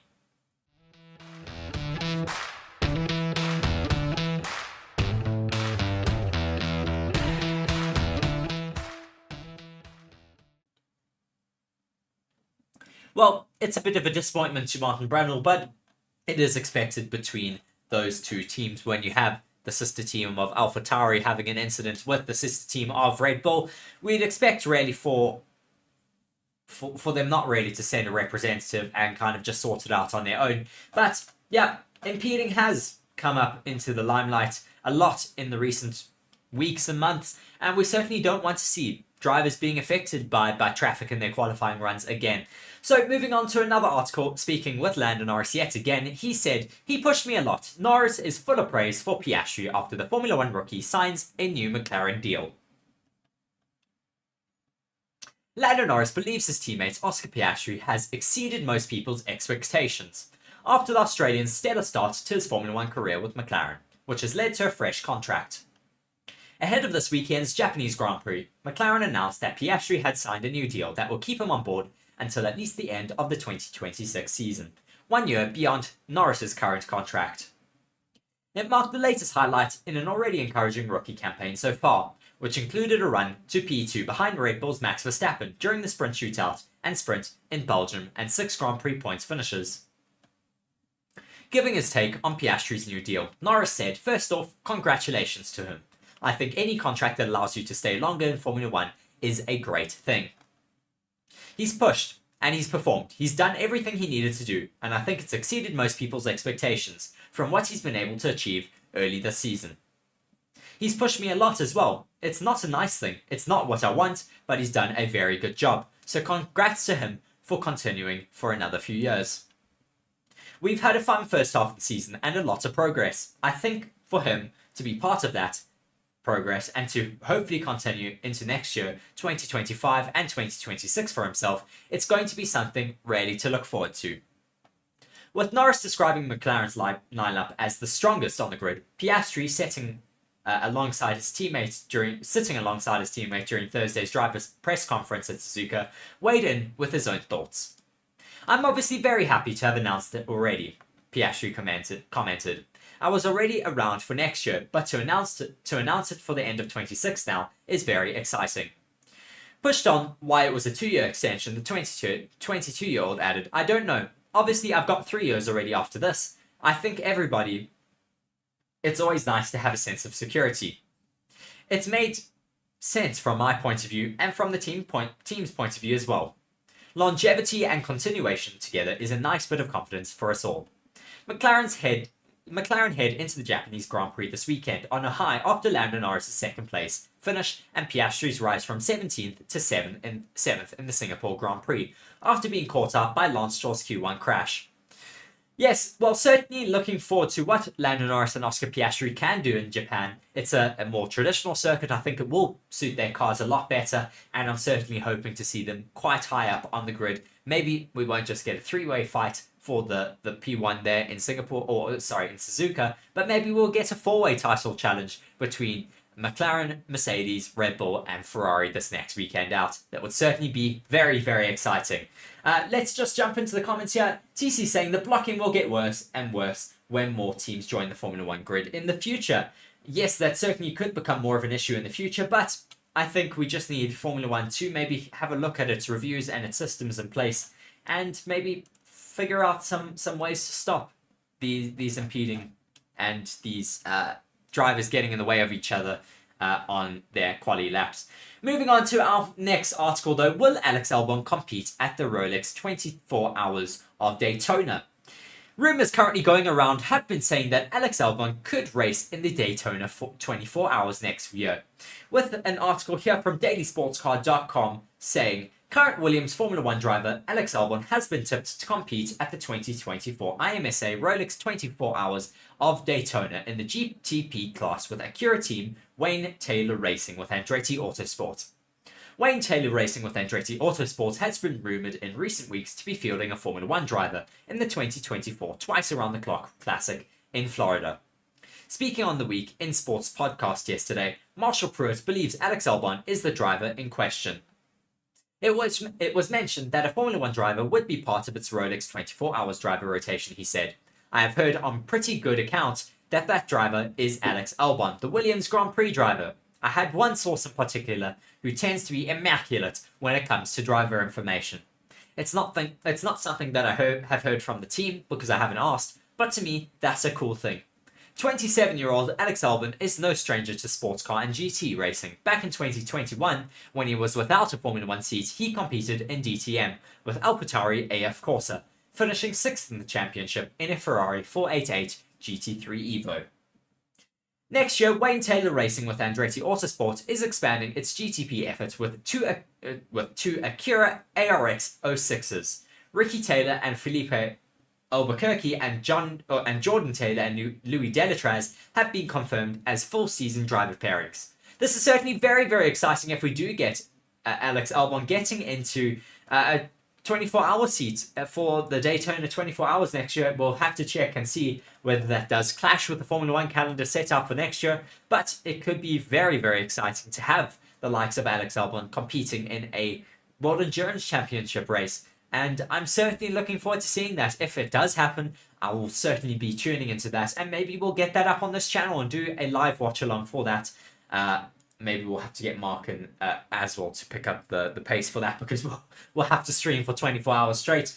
Yeah, just checking our comment section here. No more new comments from you guys. Do be sure to drop some more comments for me if you have some more questions or any new articles that have come out while I have been on this live news video here. Moving on, though, to another bit of news here. McLaren have bought a new rear wing to this next weekend's Japanese Grand Prix. McLaren have said that they have not achieved even half of what it wants to do with their aerodynamics of its Formula 1 car, despite recent impressive progress with Lando Norris. I will say that from the car we had in Bahrain, with the improvements in Baku, then in Austria, we're not happy as of yet, but we are making the correct improvements necessary. So McLaren have brought new rear wings for this Japanese Grand Prix. It looks like they have interesting little winglets on the back of the wing. It might just be protectors, but if those are little winglets, that would certainly be very, very interesting to see nonetheless. Moving on though to another one, seeing some new helmets that are being brought in by the Grand Prix drivers ahead of this weekend.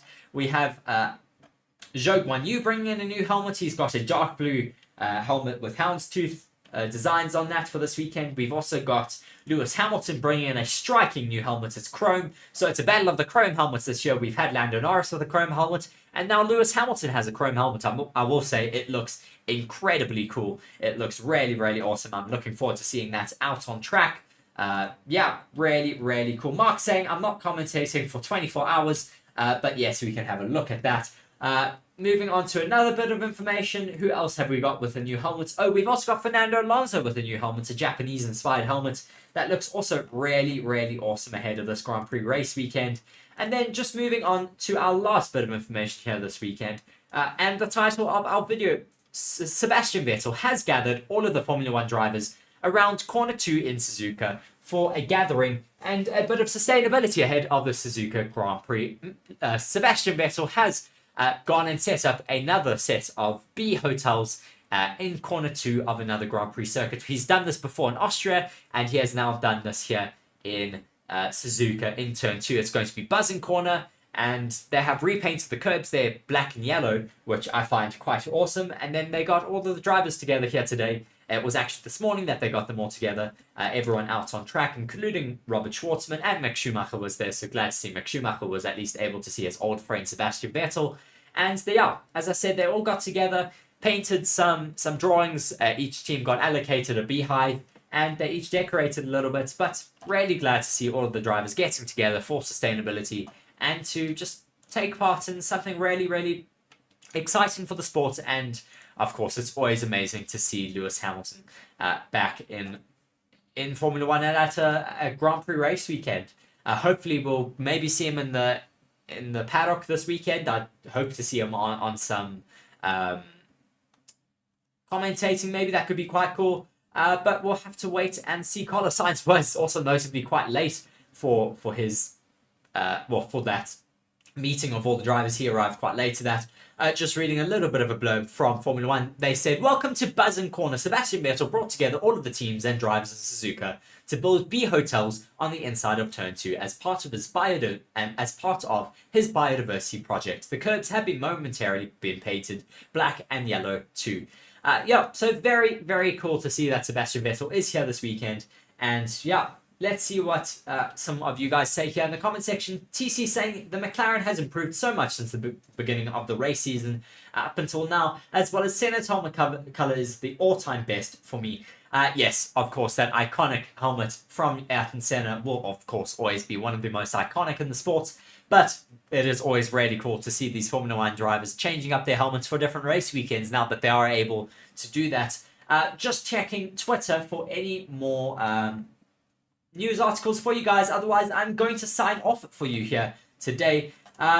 Yeah, just having a look here in Twitter. Nothing too much else that I can see other than a lot of upgrades and a lot of circuit-specific rear wings that are being brought here. It is a medium downforce circuit here in Suzuka, so we're seeing a medium force rear wing for Red Bull, Ferrari, Mercedes, as well as the Alpines. Also looking at some interesting brake shrouds for the Red Bulls. Hopefully they'll get to the bottom of their issues that they had in Singapore. Supposedly they're bringing back those flaws that they had in Singapore that they tried to test out. As well as, yeah, if that doesn't work, then maybe they'll just have to revert back to their old spec flaws. And yeah, we'll have to wait and see what does work for them in qualifying, as well as all of the practice sessions. Just before signing off with you here today, we're going to take one more look at the 2023 Formula 1 Japanese Grand Prix weather forecast. I'm trying to find the latest one here. I've got one here now from Racing News 365. The 2023 Formula 1 Japanese Grand Prix weather forecast. After a washout last year, could we be in store for the same at Suzuka this year?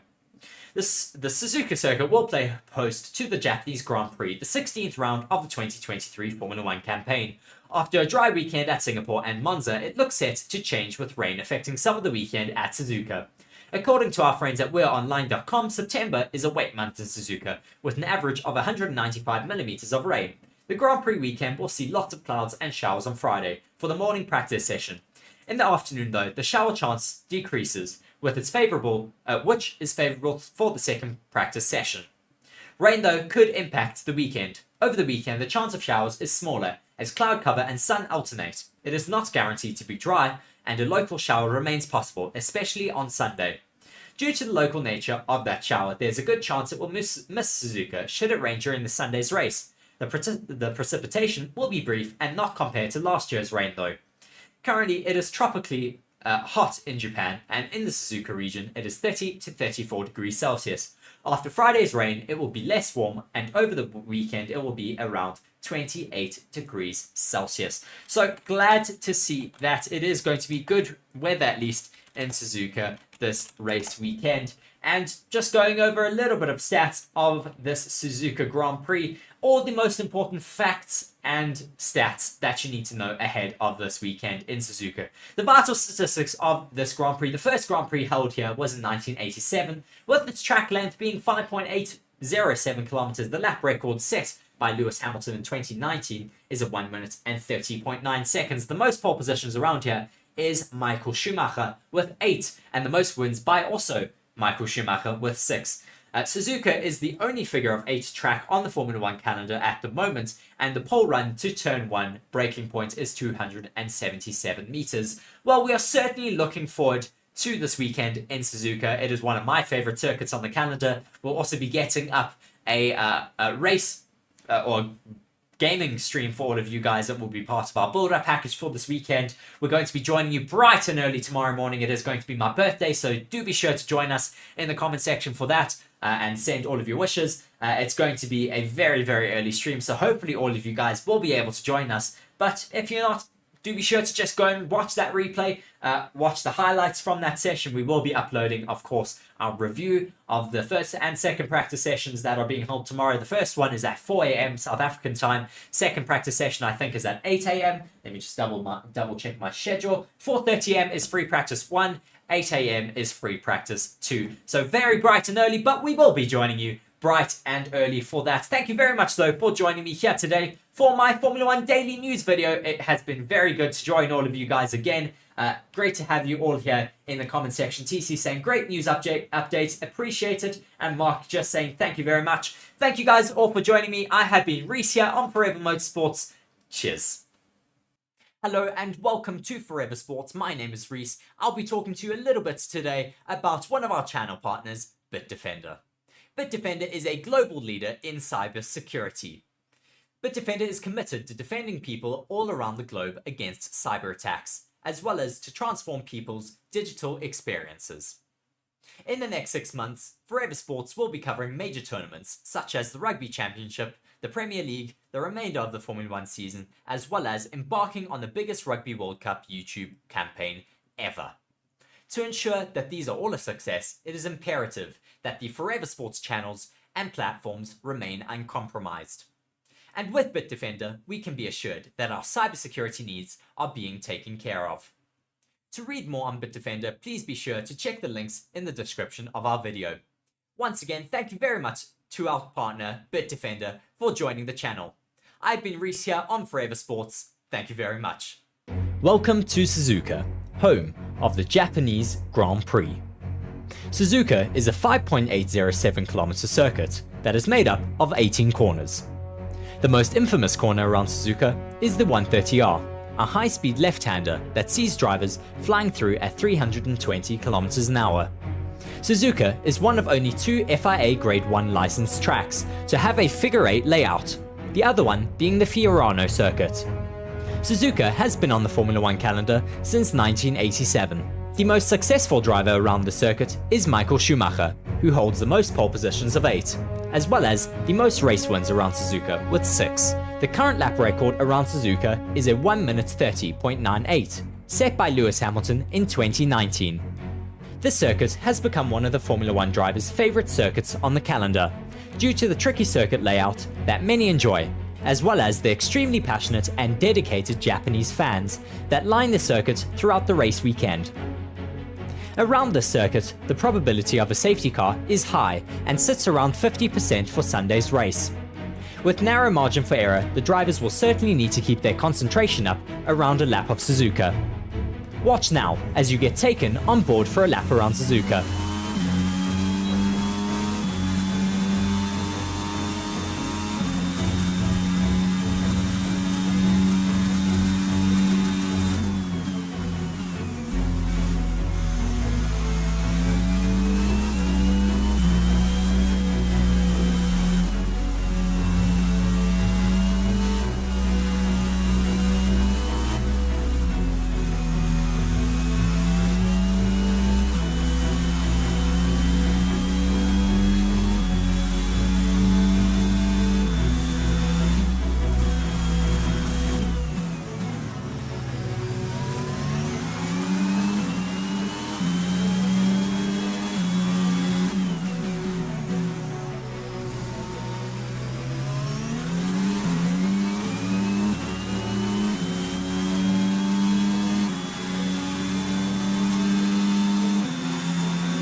Be sure to like the video and subscribe to the channel for more Formula 1 content, and we hope to see you during our coverage of the Japanese Grand Prix.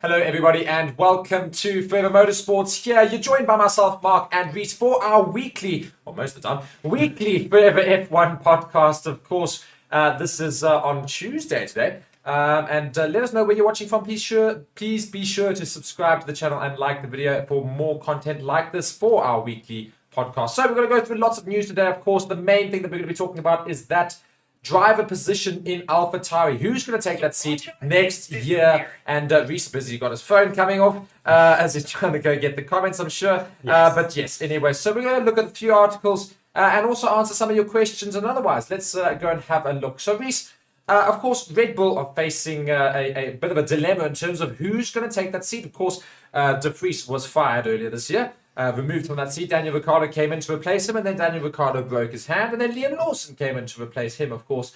And now Liam Lawson and Daniel Ricciardo have both of them been outperforming Yuki Tsunoda since their arrival into the sport, which then puts his seat at risk. So, what's going to happen here, Reece?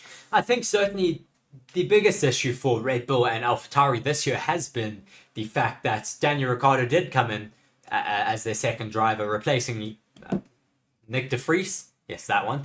And then, of course, he broke his hand after outperforming Yuki Tsunoda, doing quite well.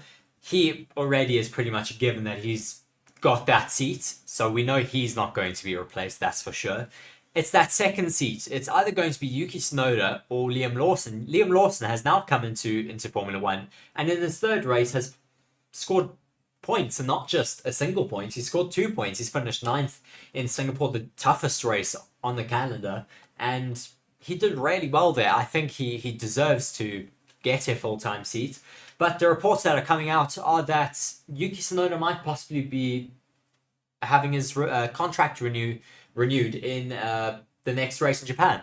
Well, as I say, it would be very obviously poignant to have it in Japan, because that is, of course, his home race there for the Japanese driver. So let's just go read a little bit of articles here and discuss this further. So AlphaTauri's crazy 2024 driver seat Ruby Goldberg machine that began with Nyck de Vries' Formula One dismissal had another element added to it after the 2023 Singapore Grand Prix. Liam Lawson is an F1 point-scoring driver following the New Zealanders' Marina Bay heroics to cross the line into P9. Furthermore, he created headlines on Saturday after his Q2 effort kicked out Max Verstappen in terms of out of the top 10 for that Q3 session, creating an unpredictable grid that battled for the race win.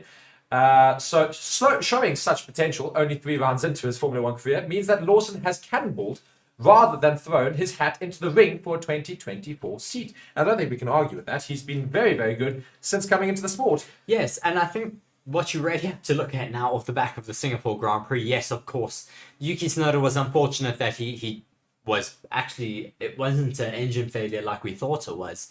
Reviewing the footage this afternoon, I saw was that he was hit into by Sergio Perez on the first lap, which caused him a puncture, which of course ended his race, unfortunately. So 2 races in a row he hasn't been able to show what he can do compared to Liam Lawson. But Liam Lawson now has 2 points and Yuki Tsunoda only has 3 for the season. So it's really, really close between those two. If Liam Lawson once again outscores Yuki Tsunoda this next race weekend in Japan, I think Yuki Tsunoda is going to be under a lot of pressure if they haven't already given him that race seat. It's exactly that. It's going to be under a lot of pressure, and he needs to really finish in Japan. It's going to be his home Grand Prix, of course, so he wants to do well. He needs to score points here as well. I think that's a big thing that he needs to do. That's going to play in his mind. They had upgrades this weekend. Yuki Tsunoda couldn't really make use of them due to that puncture caused by Sergio Perez. So certainly going to be up to grats. However, we talk about the other one who came into that seat to replace Nyck de Vries originally, who was unfortunately out injured and will come back to replace Lawson, of course, towards the end of the season. That being Daniel Ricciardo. And he's shown that he was no slouch with his cameo performances in Hungary and Belgium. However, the Australian might be sweating that his injury could cost him a chance of a full-time comeback next year. Then, of course, we talk about Yuki Tsunoda continuing to grow as a driver by taking the underpowered AlphaTauri to 3 top 10 finishes over the season. He hasn't completed a race, though, as we said, since the Dutch Grand Prix. So that's 3 worthy drivers without 2024 contracts as of yet, with 2 seats available, meaning that sadly one of these names needs to lose out. So quite frankly, let's ask the very blunt question to all of you who are watching. Who do you want to see not get that seat? Who do you want to see as the 2 drivers for AlphaTauri? And Reece, I think I'm going to go straight to you. Who are the 2 drivers you want to have in that AlphaTauri team? Well, I know what's most likely, and I know what my heart wants. I'd love to see a Liam Lawson, Daniel Ricciardo lineup there at AlphaTauri. I think that would be phenomenal in terms of potential for scoring points. I know that's a bit harsh on Yuki Tsunoda, who's been in the seat for 3 years now, but I think that's exactly why I think he's had his turn and hasn't shown anything spectacular. Everyone keeps saying he needs to grow up a little bit more, but we never see it enough. And he always has these tantrums over the radio, and he never seems to just take that step up and actually learn and grow from his mistakes. It is an interesting one because he pretty much treats everyone else around him like he's a spoiled child. You know, he's a bit like a teenager brat, if I may. And I don't mean to be mean to Yuki Tsunoda and his antics, but there's a certain level of maturity that's required in Formula One and in all sport at a certain level.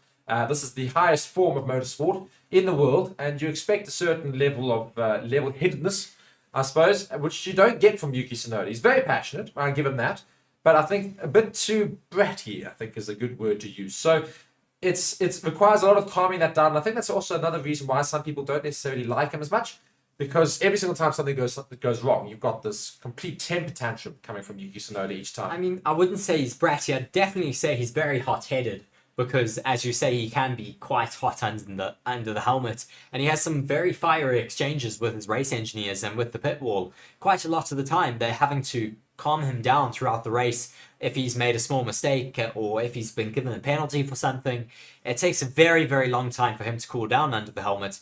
And he just hasn't seemed to grow up and take that step up from that point just yet. But I mean, I'd love to see him still in Formula One, but I think Liam Lawson has showed that he's able to outperform him. Yeah, and I suppose another thing that you always have to look at in Formula One, and I know it's not something you're supposed to, but it is something we have to because of the modern age requirements, that you need to be somewhat of a personality. And I suppose there he does have a little bit of a personality. Everyone knows that he is this sort of character. He's very hot-headed during the race and with his answers, but otherwise he's quite a quiet person. Before the race starts, he's always there sitting by himself, very much not engaging with anybody.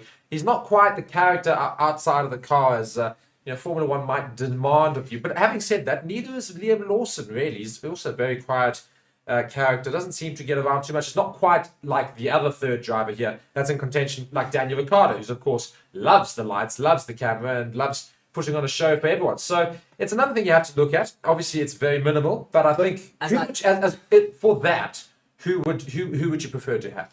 Well, as I say already, I think that Daniel Ricciardo has got that seat as a given already. I think the marketability that he brings to a Formula One team is huge, and the likes of Adidas or Hugo Boss would love to have him on board to work with, because just imagine getting him in marketing campaigns. He is such a personality, he's also, just to say, he's a good-looking guy. So, I mean, he's really easy to use for marketing. So they'd love to have him a part of that team, and I think that's already a given, especially with his relationship with Red Bull. And, of course, it does also come down to Yuki Tsunoda's financing by Honda. Of course, he is sponsored by Honda, and Honda are financing a lot of his career. Now, where's Honda moving, of course, because they're moving away from the Red Bull team. So, does that put Yuki Tsunoda's seat in contention in terms of being swapped out with somebody else? You see, because Liam Lawson and Daniel Ricciardo, there's no reasons why they wouldn't be able to stay on there in AlphaTauri and that Red Bull racing setup, because of course both of them are there. Whereas Yuki Tsunoda is a little bit on the edge of that because of that Honda deal. So that also plays into it, I think, and that maybe is the one thing that sort of says maybe he doesn't quite get that seat, although we do predict that he's probably going to get that seat. It's a difficult one. I think that he's going to lose out on it because of the fact that Honda's moving away from Red Bull. They want to start moving towards the future. I mean, sure, it would be a love story, of course, for Yuki and Honda to have him extended into 2024 and onwards, possibly, but I don't see that happening, unfortunately, because of the fact that Honda has decided to split ways with Red Bull for the future. They're going towards possibly Aston Martin. Well, let us know in the comments, what do you think is going to happen? Who are the two drivers you want to race for AlphaTauri next season? I think I will certainly say I want Lawson and Ricciardo. I think Lawson's going to get a lot of points. I think he's going to be someone to watch in Formula One. I think he's going to be a great driver. Daniel Ricciardo, of course, we know what he's done. He's raced for big teams, done very well, won a few races, of course. Exactly, race winner. He knows what he's doing in that seat, and of course, is a proper good personality to have on the grid. Yuki Tsunoda, however, yes, is improving, but has not really shown enough for me yet in Formula One. This is his second season, of course. Third season. What am I talking about? Third season. Just tells you how nebulous the one season was. But, we haven't really seen massive improvements. I mean, 3 points this season. Yes, the car's not been great. It's been one of the worst cars on the grid. However, we've seen Nico Hülkenberg come into that Haas team and done unbelievable things for them. We've seen other drivers come into the teams that are not so powered and done some great stuff. Yuki Tsunoda's not really had that shining performance that everyone goes, my word, look at this as a driver. This is a hell of a driver. But people have been saying that about Liam Lawson as soon as he stepped in. He's been the underdog since as soon as he got into that seat, because It was mid-weekend already at a really difficult track. And since then, he's just really performed very well. He was very close to the points in Monza and now has gotten points in Singapore. So hence one then looks at Yuki Tsunoda and says, well, what have you been doing? Because you've been there for 15 plus races this season. So what's happening there? We're looking at our poll right now in terms of who do you think should take that AlphaTauri seat. We've got only just 5 votes there, but let's go and look. Not a single person, notably, voting for Tsunoda. So, very interesting. Basically saying Lawson and Ricciardo should be taking those seats, with the majority of the votes saying that Lawson should be dubbed basically number 1 driver. So it's a very, very interesting little vote poll there, and be sure to go and give your thoughts on it if you agree. But yeah, I think basically we're both in agreement. We're saying Lawson and Ricciardo should take that seat. Tsunoda should be axed. If Tsunoda gets axed, yes. If Tsunoda gets axed, where does he go? I don't know. I think he'd have to be out of a seat. He'd possibly be a reserve driver for Red Bull. But I think that it's difficult for Tsunoda in terms of the fact that what do Red Bull do now? They may as well just carry on delaying making the decision on his contract. They don't have to make that decision at all. They hold the monopoly. They own the team. They can go, well, we were going to make the decision in Suzuka, but we're just going to wait and see what happens in Suzuka with the last race weekend with Lawson before hopefully Ricciardo gets back into that seat, and then we'll make our decision for 2024. It's really hard, of course, and harsh on Tsunoda, but I mean, when you have that opportunity as a team to weigh up your driver against someone else, why not take the opportunity? Well, that's a very interesting point there, of course, brought up there. So Liam Lawson, Daniel Ricciardo, Tsunoda, who takes that seat next year? Let us know in the comments, and we'll obviously monitor that situation as it happens for the remainder of the season. Will Yuki Tsunoda get offered that contract this weekend in his home Grand Prix, or will it be delayed? Maybe Ricciardo comes back into the seat to replace Lawson again, or maybe out of nowhere they say to Yuki Tsunoda, actually, quite frankly, could you just step out of the seat for the remainder of the season? That would be very harsh. But yeah, wow. I don't see that happening. I don't see that happening at all. So I think Tsunoda will finish the season off with Ricciardo, of course. They won't say no to Ricciardo. You won't go back to that seat. I'm sure they'll give it back to him. Lawson will then take a break. But then next season, does Lawson come back in place of Tsunoda? That's going to be the interesting things we need to find out. So let us know in the comments what your thoughts are on that. Now, let's move on to something else here. So got a little article here. It says 10 things we learned about the 2023 F1 Singapore Grand Prix. This, of course, leading up to the Suzuka Grand Prix here. Suzuka, I'll get there eventually. Suzuka's in South Africa. Suzuka, same. The Suzuka Grand Prix there in Japan. So, Carlos Sainz scored the first victory of 2023 for a team other than Red Bull. Of course, that's fantastic news, and everyone was very, very ecstatic, even though Ferrari did really stuff up their strategy quite a lot. Carlos Sainz just being very clever and using Lando Norris to assist in getting that victory. If they didn't work together, probably would have been a different story. It was fantastic. It wasn't, however, a flash in the pan for the Ferrari team on a weekend that the year's dominant Formula One team appeared oddly subdued, with both cars missing the Q3 cut. Another piece of the 2024 market driver jigsaw slotted into place, and here's what we learned about that race in Singapore.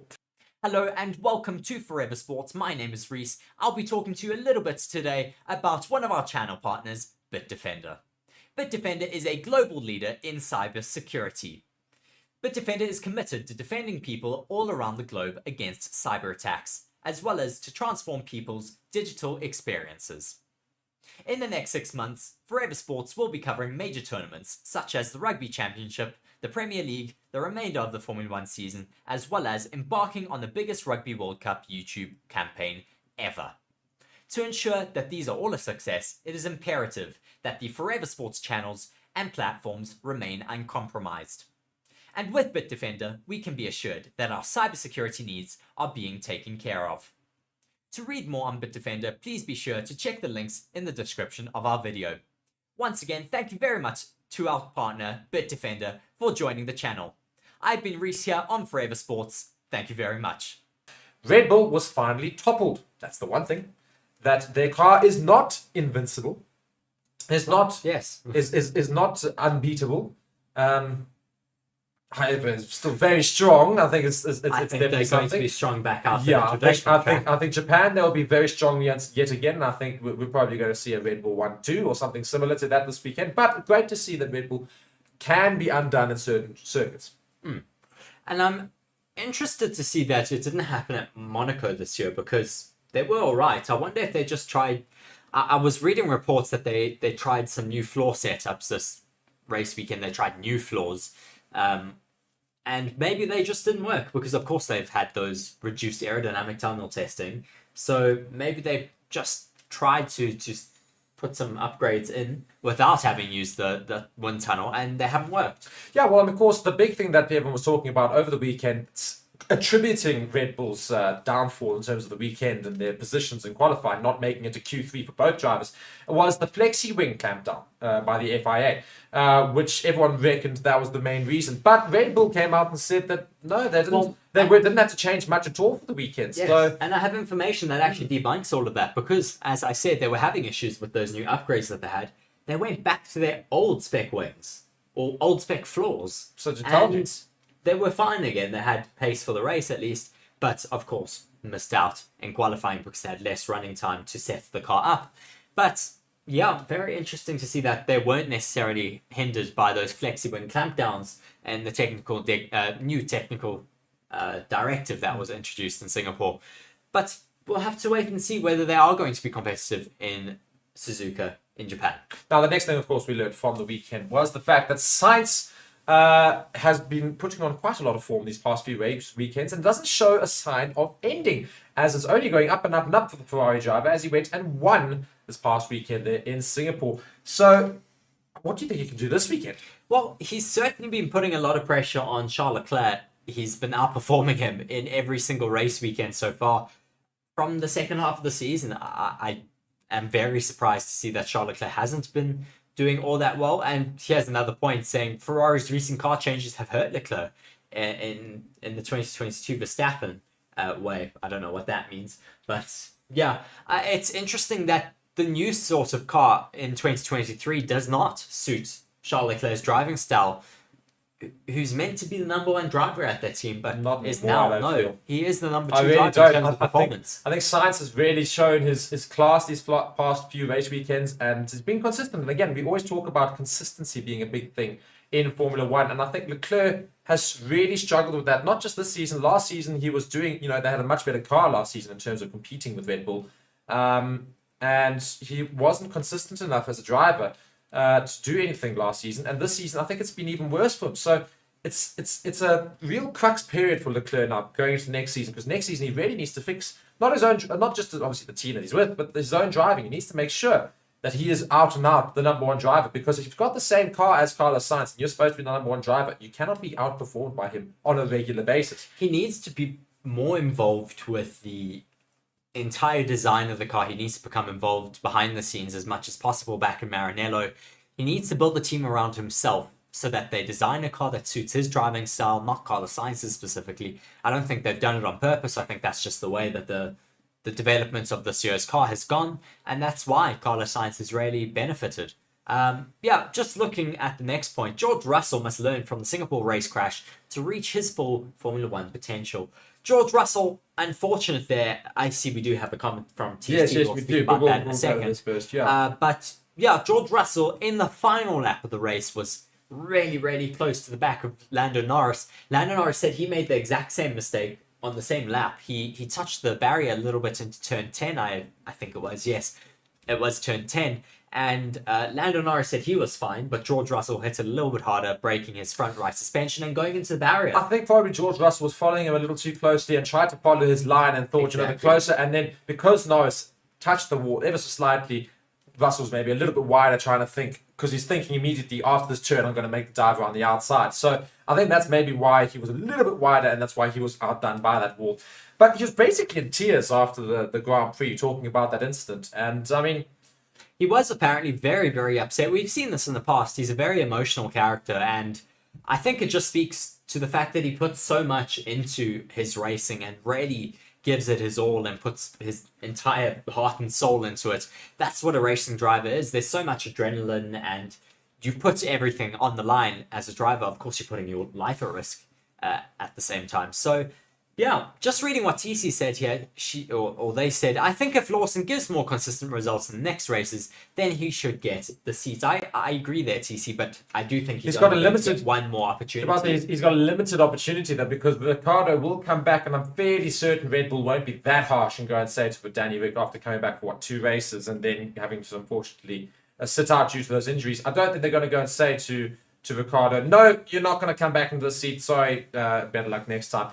So I'm sure he'll come back into that seat, which means Lawson's only got this weekend to prove his worth and to prove why he should take that seat away. So that's certainly going to be an interesting thing. I see somebody now has voted for Tsunoda in that poll, so it's continuously growing there. And TC just saying that Russell probably felt he let the team down, a lot of points lost. Well, yeah, it was a lot of points lost. But I also think, just for Russell's personal drivers' championship, it's been a difficult it's a big year thing for him.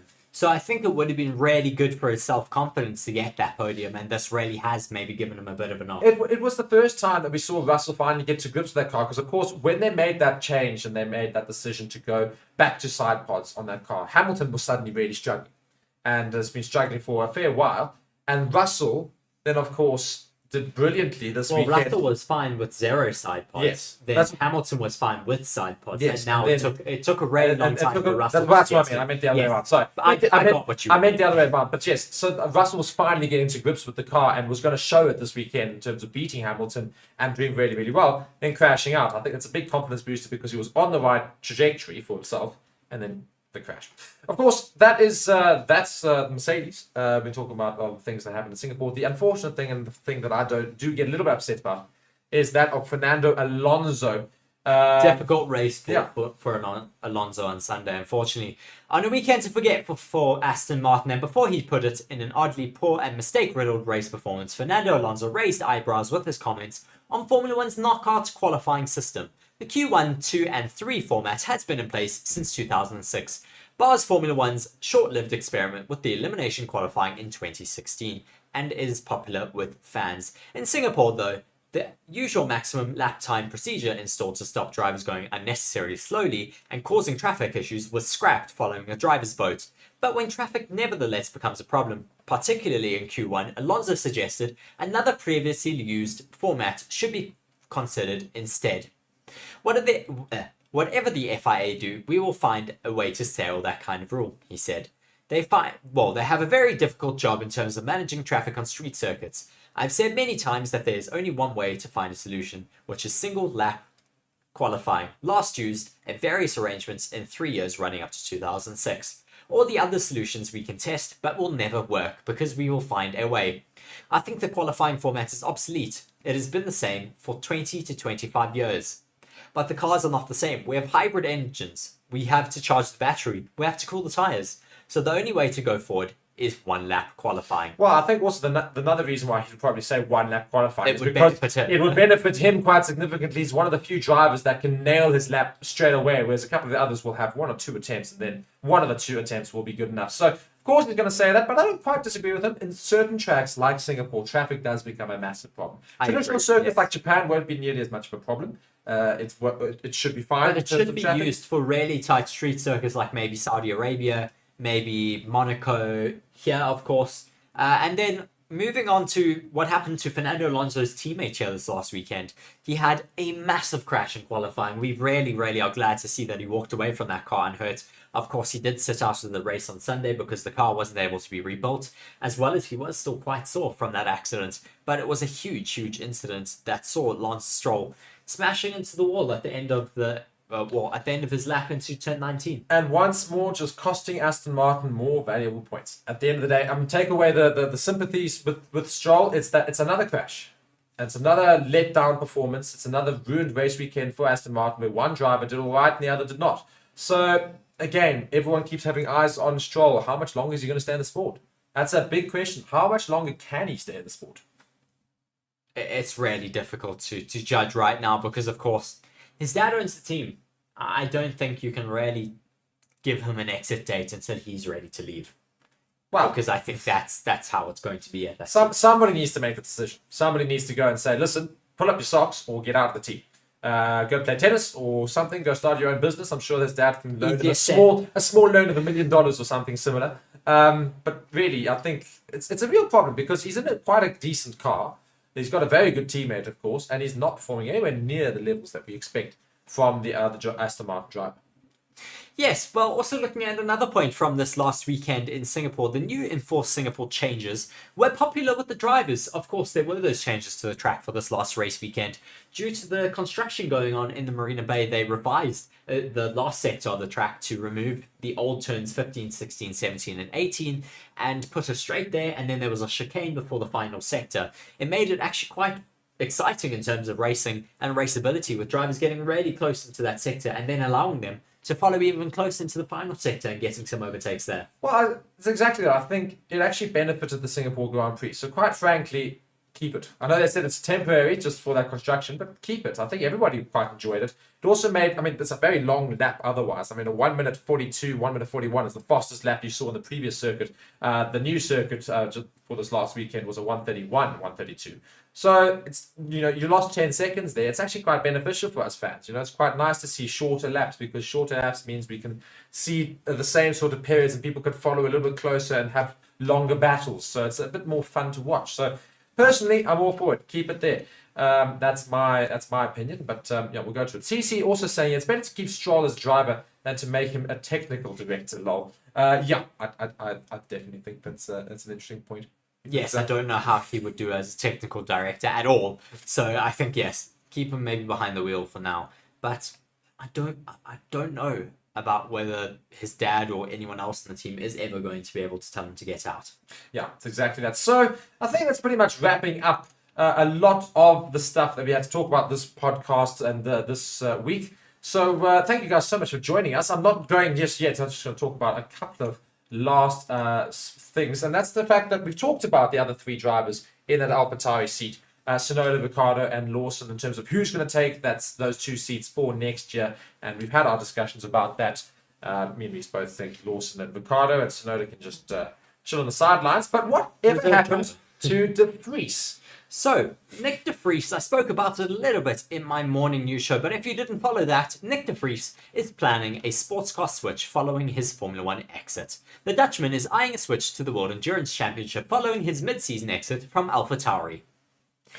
Nyck de Vries could make a switch back to sports car racing following his exit from AlphaTauri mid-season this year. The Dutchman was replaced by Daniel Ricciardo after only 10 races at the team, with AlphaTauri opting for more experience as they look to turn around their season. Yeah, it's exactly that. So De Vries has previously raced in the World Endurance Championship with TDS Racing and Racing Team Netherlands, achieving a best finish of 4th in class at the Le Mans 24-hour race. Yes, and he is reportedly set to race with Toyota in the hypercar class, replacing Jose Maria Lopez and racing alongside Kumuya Kobayashi and Mike Conway in the number 7 car for the 2024 World Endurance Championship season. De Vries was previously named as the official test and reserve driver for the 2020 and 21 season with Toyota, and was due to contest the 2023 season with the team alongside a season with Maserati in Formula E before his AlphaTauri call-up, which allowed him to get out of his 2023 contract with Toyota because he had a clause in it for if he got a contract with a Formula 1 team. So unfortunate though that he did get dropped from that team, and at least now Toyota is still interested in his services for 2024 and onwards in World Endurance Championship. Quite apart from anything else, I'm just quite impressed that Kumuya Kobayashi is still racing. That's been a while. Yes, of course he is. Yeah, but Fernando Alonso is still racing. Yeah, Kobayashi was years ago. And I'm going to Google right now. I know, it's fine.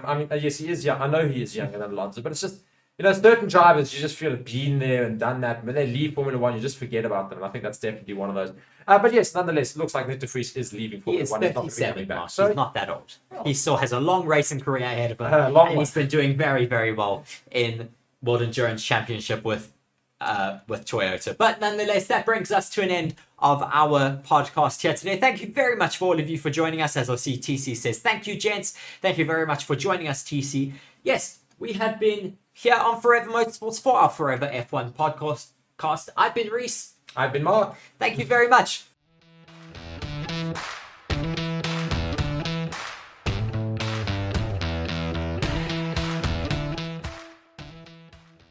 Yeah, 131.6 seconds for his fastest lap time in that session. So Red Bull looking again dominant, and Sainz in second and Norris in third. Yes, it certainly was a very interesting practice session, the first practice session out here in Japan. It did start raining at the end of the session, but luckily the session was relatively unscathed from the weather. We might get a little bit of rain within FP2, but we'll have to wait and see. That does start at 8 a.m, so in the next 2.5 hours.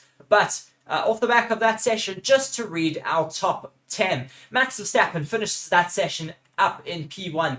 A much better session for him off the back of the Singapore Grand Prix. A dismal weekend for the Red Bulls. Really a weekend to forget. But right now they seem to be bouncing back and finding a lot more pace with their upgrades. Max Verstappen finishing that session with a 1:31.6 seconds being his fastest lap time that he put on the board there. Carlos Sainz then in P2, Lando Norris in P3, Charles Leclerc then the second Ferrari in P4, Yuki Tsunoda finding some great pace with the upgraded AlphaTauri up in P5, Fernando Alonso P6, Oscar Piastri P7, Alex Albon also finding some great pace in his Williams up in P8.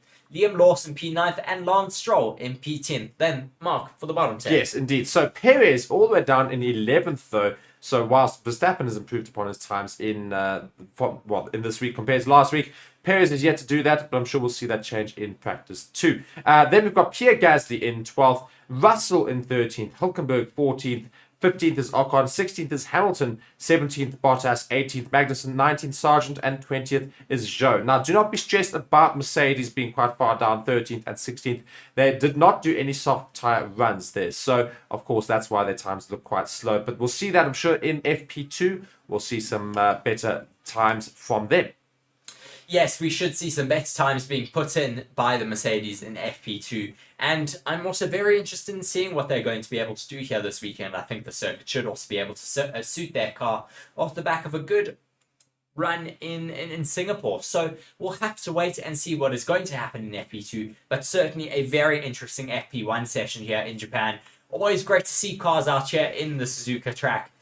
Such a beautiful track with a great flow. Drivers certainly really enjoying it out there. And really looking forward to seeing what's going to happen throughout the rest of this race weekend. Indeed. So now we've just finished off with the practice one, Reece. Now, where do you think we're going to see drivers finish up in qualifying tomorrow, just based off that practice? I know it's very, very little to go off of. But, it's very early on, but of course I think Max Verstappen is showing some early dominance out here on the circuit.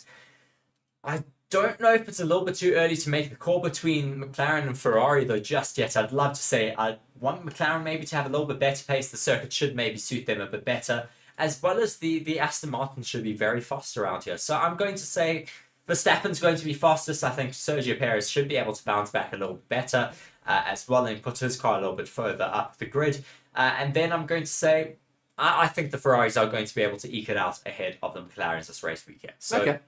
First the Red Bulls, then second the Ferraris, third the McLarens. Okay, so very, very interesting predictions there. I'm actually going to say Red Bull first, McLaren second, and then the Ferraris.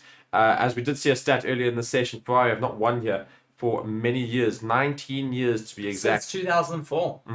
So it's not looking likely that they're going to continue on their form from last weekend with Sainz 1, of course. So we'll see what happens in FP2, which is going to be later today. But nonetheless, that was our FP1 review. Thank you so much for watching, of course. We'll see you in the next one. Hello and welcome to Forever Sports. My name is Reece. I'll be talking to you a little bit today about one of our channel partners, Bitdefender. Bitdefender is a global leader in cyber security. Bitdefender is committed to defending people all around the globe against cyber attacks, as well as to transform people's digital experiences. In the next 6 months, Forever Sports will be covering major tournaments such as the Rugby Championship, the Premier League, the remainder of the Formula 1 season, as well as embarking on the biggest Rugby World Cup YouTube campaign ever. To ensure that these are all a success, it is imperative that the Forever Sports channels and platforms remain uncompromised. And with Bitdefender, we can be assured that our cybersecurity needs are being taken care of. To read more on Bitdefender, please be sure to check the links in the description of our video. Once again, thank you very much to our partner, Bitdefender, for joining the channel. I've been Reece here on Forever Sports. Thank you very much.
Japan Free Practice 2. This is the review on Forever Motorsports. My name is Mark. Reece is alongside me, of course. We just finished there on a red flag, which we did call would happen, unfortunately. Pierre Gasly ending that session slightly early, going into the wall after locking up into turn 9, which has been a problem for lots of drivers in that session and today so far. And I think it will be a problem for the race weekend as a whole. But Max Verstappen once again dominant, a 130.688, Leclerc a 131.008, and Norris a 131.152. So Norris in third in the first session and the second session, Leclerc and Sainz swapping out in the first and second sessions. Leclerc this time a little bit faster than his teammate. Verstappen still in first after that first session, Reece. It's really exciting to see so far that at the moment, of course, Max Verstappen is the only driver in the 130s, but the rest of the drivers we have from Charles Leclerc all the way down to Lewis Hamilton in 14th. They're all in the 131s. All in the 131. Well, the slowest 131 is Hamilton with a 131.8. And then you've got Charles Leclerc's time with a 131.008. So really competitive times out there at the moment and really close times. So I think qualifying is going to be very, very exciting for us tomorrow. Of course, just making our way through that top 10, Max Verstappen took that top spot there, with Charles Leclerc quite closely behind in second, Lando Norris then the first of the McLarens there in third. Carlos Sainz in fourth, George Russell in fifth, Fernando Alonso in sixth. Alex Albon seventh, having a great day out there in that Williams car. He got quite close to the top there in the middle of that free practice 2 session. Then Oscar Piastri in 8th, Sergio Perez in 9th, not finding all that much time out there on track today. Weird to see him quite far off the pace of his teammates. Then we have Valtteri Bottas finishing up top 10. Yes, indeed. And then we go into our bottom 10. Lance Stroll in 11th position. Ocon in 12th. Hulkenberg in 13th. And Hamilton in 14th. The slowest of those 131 drivers. Then we move to the 132s. Liam Lawson, unfortunately, down in 15th. Zhou Guanyu in 16th. He had quite a lot of floor damage from turn 9 earlier and had to go into the pits. And they were working on the car. So, yeah, just shows turn 9 is definitely a problem for a lot of drivers. Magnussen in 17th. 18th is Tsunoda in his home Grand Prix. Not great for him there. Pierre Gasly, of course, after that red flag that he caused, crashing out in turn 9, trying to put some decent pace in. Finishes 19th. And Logan Sargeant down in 20th. His regular position. It's reserved for him. Poor man. Yes, well, it's certainly looking like it's going to be a competitive day tomorrow. I'm certainly looking forward to FP3 and qualifying later on in the morning. But I think it's going to be very competitive. I don't think it's necessarily a given right now for Max Verstappen. Of course, he is very fast, but those Ferraris seem to be able to find quite a bit of pace. They're very close at the moment to the 130s, with Charles Leclerc only 0.008 off of a 130 time.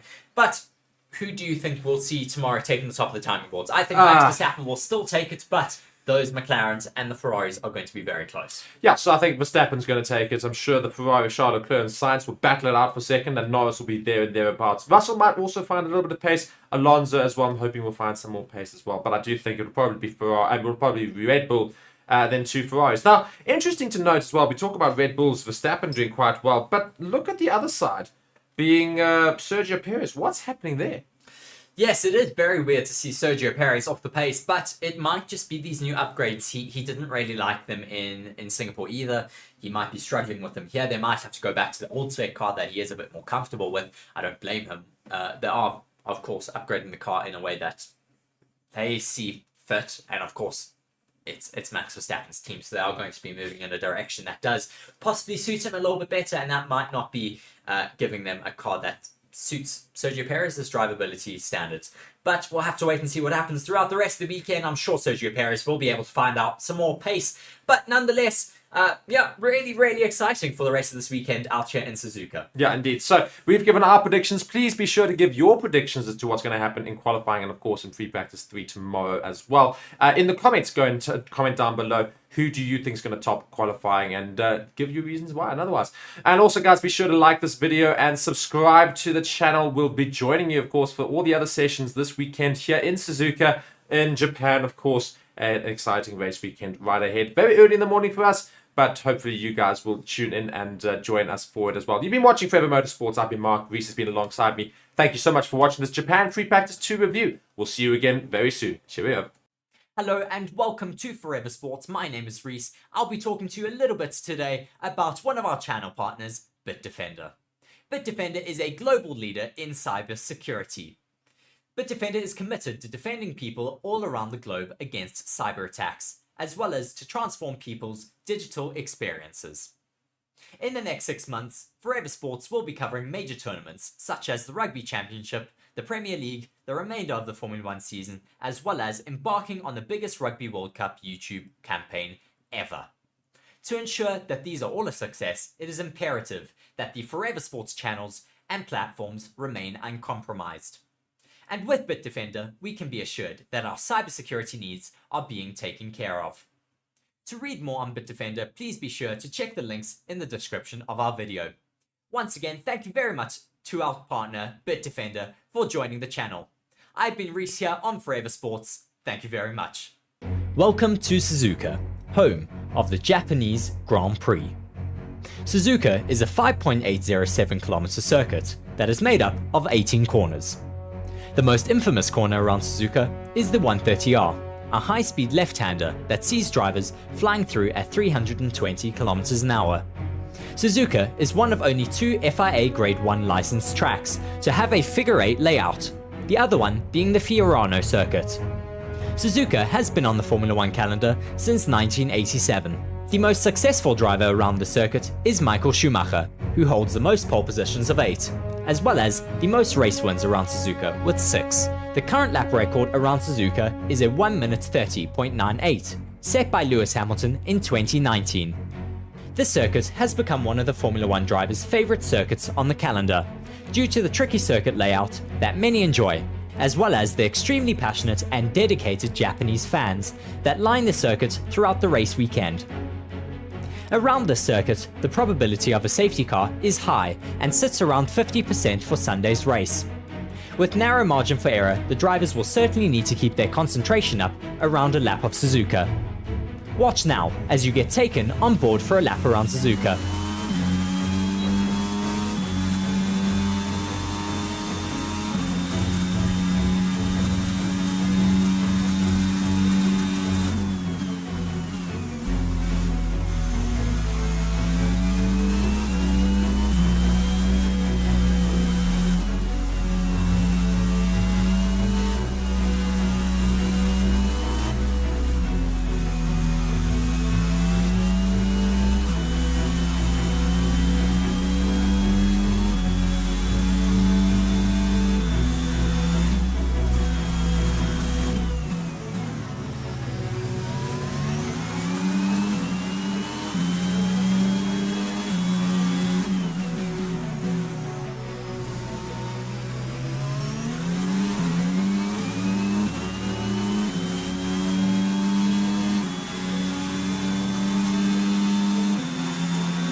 Be sure to like the video and subscribe to the channel for more Formula 1 content, and we hope to see you during our coverage of the Japanese Grand Prix.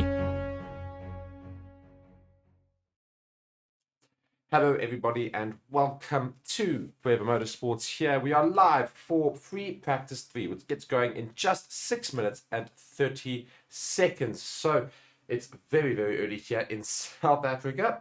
It is 4:23 a.m. But look at the dedication here from myself and Reece, and look at the dedication from some of you guys. I'm sure some of you are also waking up very, very early or otherwise staying up very, very late to watch here in Suzuka, of course.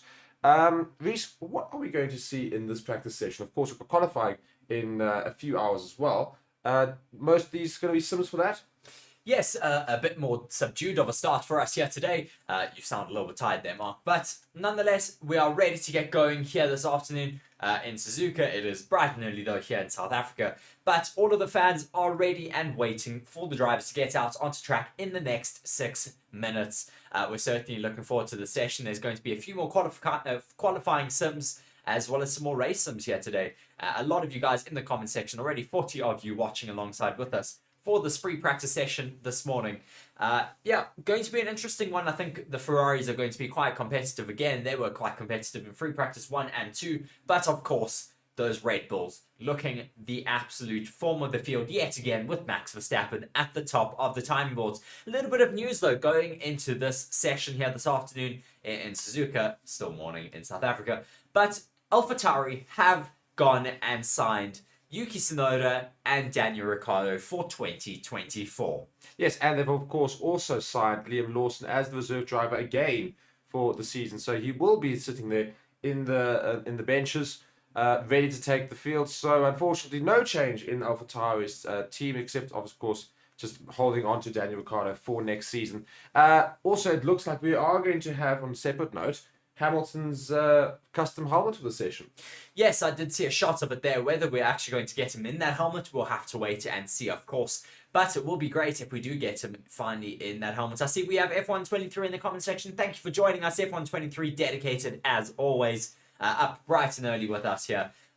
Yes, also interesting to see, I saw just before the session got underway early this morning, that this weekend's Grand Prix has the first KISS-activated trophies. So when you kiss your trophy this weekend, it lights up in your nation's colours, which I think is really quite cool and quite different for this weekend's Grand Prix. Yeah, I mean, I'm very intrigued to see how that's actually going to work come Sunday. But nonetheless, we are here in Formula One Lenovo Japanese Grand Prix 2023. We've got round 17 here, of course, and the practice 3 session coming up for you. So we're just looking at the massive wheel, the very famous wheel here in Suzuka. Of course, again, this is round 17. We've left Europe. We have moved into Asia and the Middle East temporarily before going to America as well.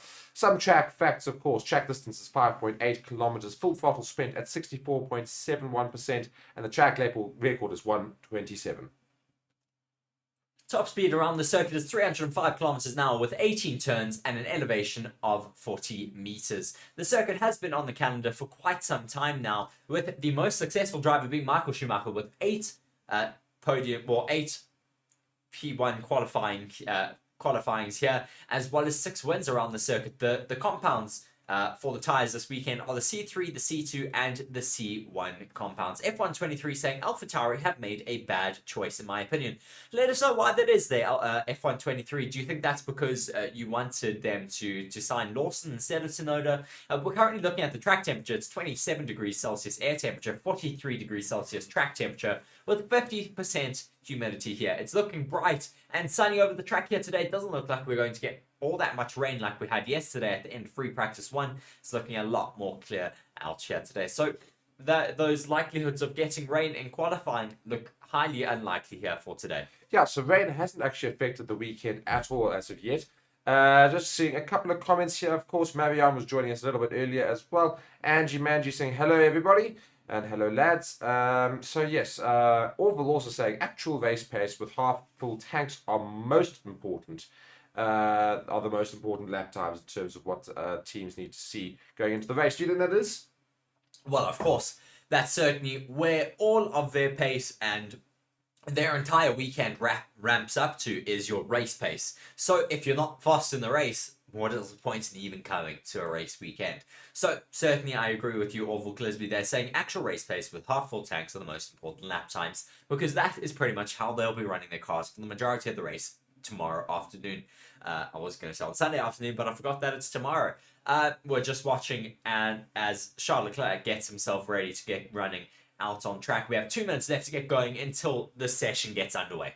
Yeah, that's exactly it. So, looking again at the Drivers' Championship, Verstappen, 374 points, Perez, 223, Hamilton, 180, Alonso, 170, Sainz, 142, Leclerc, 123, Russell, 109, Norris, 97, Stroll, 47, Gasly, 45. That's for the top 10, of course. Drivers and the Constructors' Championship, Red Bull way out in front, 597 points. Mercedes, only 289 points. Ferrari are on their heels, though, 265 points, and Aston Martin, 217. McLaren trying to make their way up the field in 5th, 139 points. Obviously, starting much later in the season in terms of getting those points. So, can they make any ground up in these last few races of the season? Well, they have already made quite a lot of ground up, but I don't think they're going to be able to catch those teams ahead of them now. unless Aston Martin really drop the ball in terms of their pace throughout the rest of the season. Just watching on with Lance Stroll currently in his car getting ready to go. We have Sergio Perez and Max Verstappen currently not even in their car as they prep for this session to get underway. Yeah. I think they're looking very relaxed in the Red Bull garage. Not too concerned at all about what's going to happen this weekend. And I'm sure that's because we're going to see them be very, very fast and very quick around Suzuka here. And to everybody joining us, thank you so much for joining us. Of course, please be sure to like the stream. Go and hit that like button right now. And subscribe to the channel if you are new. And yeah, we've got just about, well, I think we are starting free practice 3 literally right now. And please be sure to go and let us know in the comments what's going to happen in this practice session and who's going to top the practice session as well as qualifying later today. Yes, we have F123 clarifying why he said he was upset at AlphaTauri's decisions and why he thinks they could have made a better choice.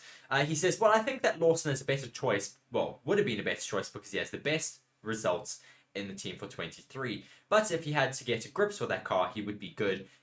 If AlphaTauri can get a better car like in 2020. Well, certainly their car seems to be ramping up quite a lot better now with their new upgrades. They seem to be finding quite a lot of pace, and we'll have to see off the back of this weekend what Liam Lawson can do.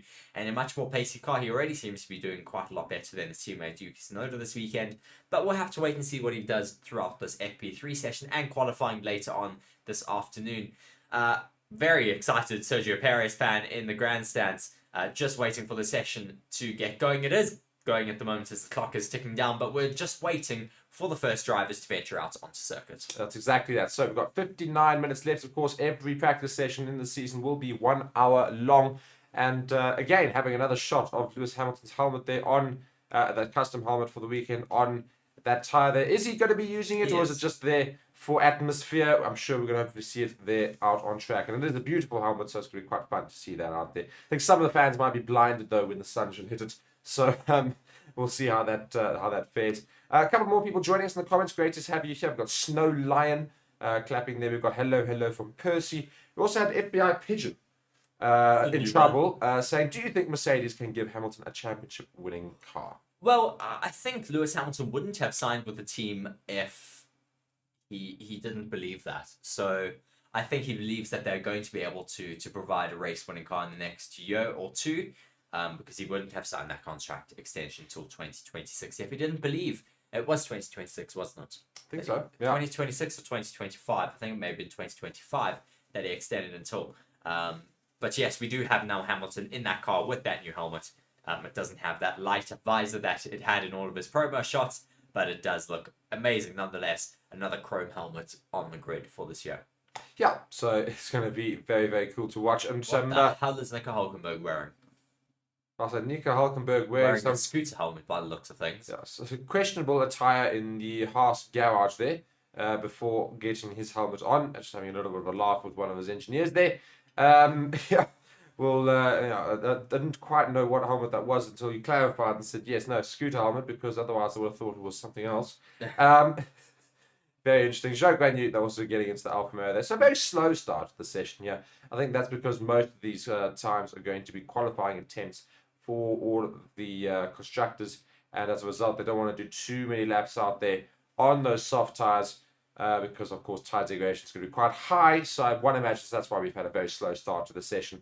Got 56, just under 57 minutes left of the session. And again, so lots of drivers still to make their way out onto the grid. Yes, drivers still, as you say, yet to make their way out onto the grid. It is beautiful conditions out there at the moment, so I'm quite surprised that we haven't had running as of yet. F123 asking, who do you think Merck will hire when Lewis Hamilton retires, Mark? Absolutely no idea. Honestly, but I think they'll make the decision, obviously, when we'll have a more clear idea of who they're going to hire at that point in 2 years' time. We have no idea. I think they might go for Mick Schumacher if he's not taken by then or accounted for. I think Toto Wolff has a lot of confidence in him. I don't think Toto Wolff would be pushing for him so hard at other teams if he didn't believe maybe he has a place at Mercedes-Benz. Problem is, why push him somewhere else if you don't necessarily want to make openings at your own team? I fully agree. He is pushing to have Mick back in the sport and in teams. The problem is that I think he's pushing for that to see if they can get him ready and prepare him for that Mercedes seat. If they can't get him into a team, I don't think they would suddenly risk it into their own share. So if Mick can find a seat before Lewis Hamilton retires, then possibly. If not, I don't think they'd risk it with Mick there. I'm sure they'd probably go for more seasoned drivers, been racing for a few years for another team. Otherwise, Alex Albon might be a name that springs to mind in terms of somebody else who can take that seat in Mercedes and otherwise. So we'll have to wait and see, as you like to say. I don't think Albon, unfortunately, will ever make his way into Mercedes, as he is still a Red Bull contracted driver. I don't think that makes much of a difference going forward. I think if he's going to massive teams like Mercedes and otherwise, I'm sure you'll probably see them go and buy them out of contract and say, right, well, we need you in our team, so come across, because quite frankly, those sort of teams, it's a matter of just who's the best driver available for you. Well, we finally have a car out on track, even though he's venturing out onto track very, very slowly at the moment, is Carlos Sainz. He's just trundling down the pit lane really, really slowly. But he has now made his way out on track. We finally have a car out there. We also have Charles Leclerc now joining him out on track. Yeah, so we've got the Ferraris now making their way out. Carlos Sainz, of course, leading them out, as Reece says, and Leclerc just behind him. Yeah, so let us know, guys, in the comments, what do you think Ferrari are going to do this weekend?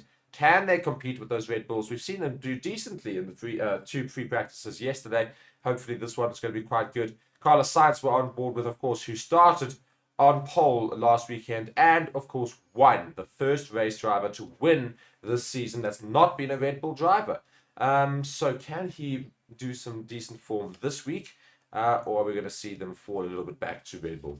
Well, unfortunately, I think Red Bull are a lot more resurgent this weekend. They found their pace that they lost last weekend. They seem to be a lot more comfortable at the circuit. It suits their car a lot better. I think last weekend was just a bit of an outlier for the Red Bulls. And yeah, I think it's going to be a lot better and a lot more competitive for the Red Bulls this weekend. So now we've got, of course, just under 54 minutes left of the session. Yeah, just noting here, of course, Charles Leclerc's a head-to-head versus Carlos Sainz in terms of qualifying. Charles Leclerc says 8 versus 7 times. So Charles Leclerc's outperformed his teammate 8 times, whereas Sainz has outperformed Charles Leclerc 7 times in total. So very, very even for the Ferrari drivers there.